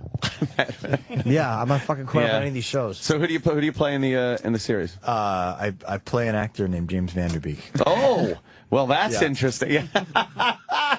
Yeah. How mad would you be if they hired someone that looked like me to play you? Is that an odd thing to have to do? You know, at first it was the oddest thing were the emails that I would write when we'd be talking about the character and how to develop it. And I'd be writing my own name in the third person. I'm like, wow, that's really weird. This is really the most narcissistic email I've ever written. Right? But then it very quickly became this character, which is our way to parody actors in general. Oh, okay, cool. Yeah. So the fake Migos and the fake Dancing with the Stars. I released my own line of like way too tight jeans. I released a sex tape. That's great. The other night, I had to learn how to be an 11-year-old girl. And so Kiernan Shipka from Mad Men came on and played herself. Oh, shit. And taught me how. Why did you have to learn to become an 11-year-old girl? We were doing the one version of the Body Swap movie that's never been done before. Father-daughter. Oh, all right. And in the tag for the show, you realize why it's never been done before. Oh, no. Yeah, it does conjure up a few situations. The line that we cut, I think, was when Kiernan was scripted to say, "I hate what it feels like having my father inside me." That's right. Oh, that's fantastic. That's great. Wow, we're telling you, we got to wrap up? Why? Well, because Big Roland is standing I think here. Security's finally caught up to me. Yeah. He's banging on the door. They're on to him. They got a whole bunch of shows. I guess James Vanderbeek, wow, what a blast, man. I mean, short and sweet. You got to come back, though, at some point. Yeah, for sure. This is fun. You know, I think we'd have a pisser. You sound like a really fun guy. and we're going to the airport, so let's wrap up. Yeah, we got to wrap up, too. We're going to lovely Cleveland. We will, Lucky you. Yeah. Tomorrow live broadcast, and then see some of you guys Saturday, and I'm back next week. Great. Hope they're not listening right now. And when can we catch the show? Oh, yeah, that would help if we fucking promoted the show. Jesus. Yeah. It's on 9:30s, Wednesdays at 9:30 on ABC. Right after Modern Family. After Modern, that's a great spot. Very cool. James Vanderbeek, thanks, man. Thank you. And we'll see everybody. Remember, tomorrow it's 4 to 7, actually 3. Tune in for Stupid Sam. But 3 to 7 p.m. So don't look for us in the morning. Sleep in late and drink with us on Friday in Cleveland.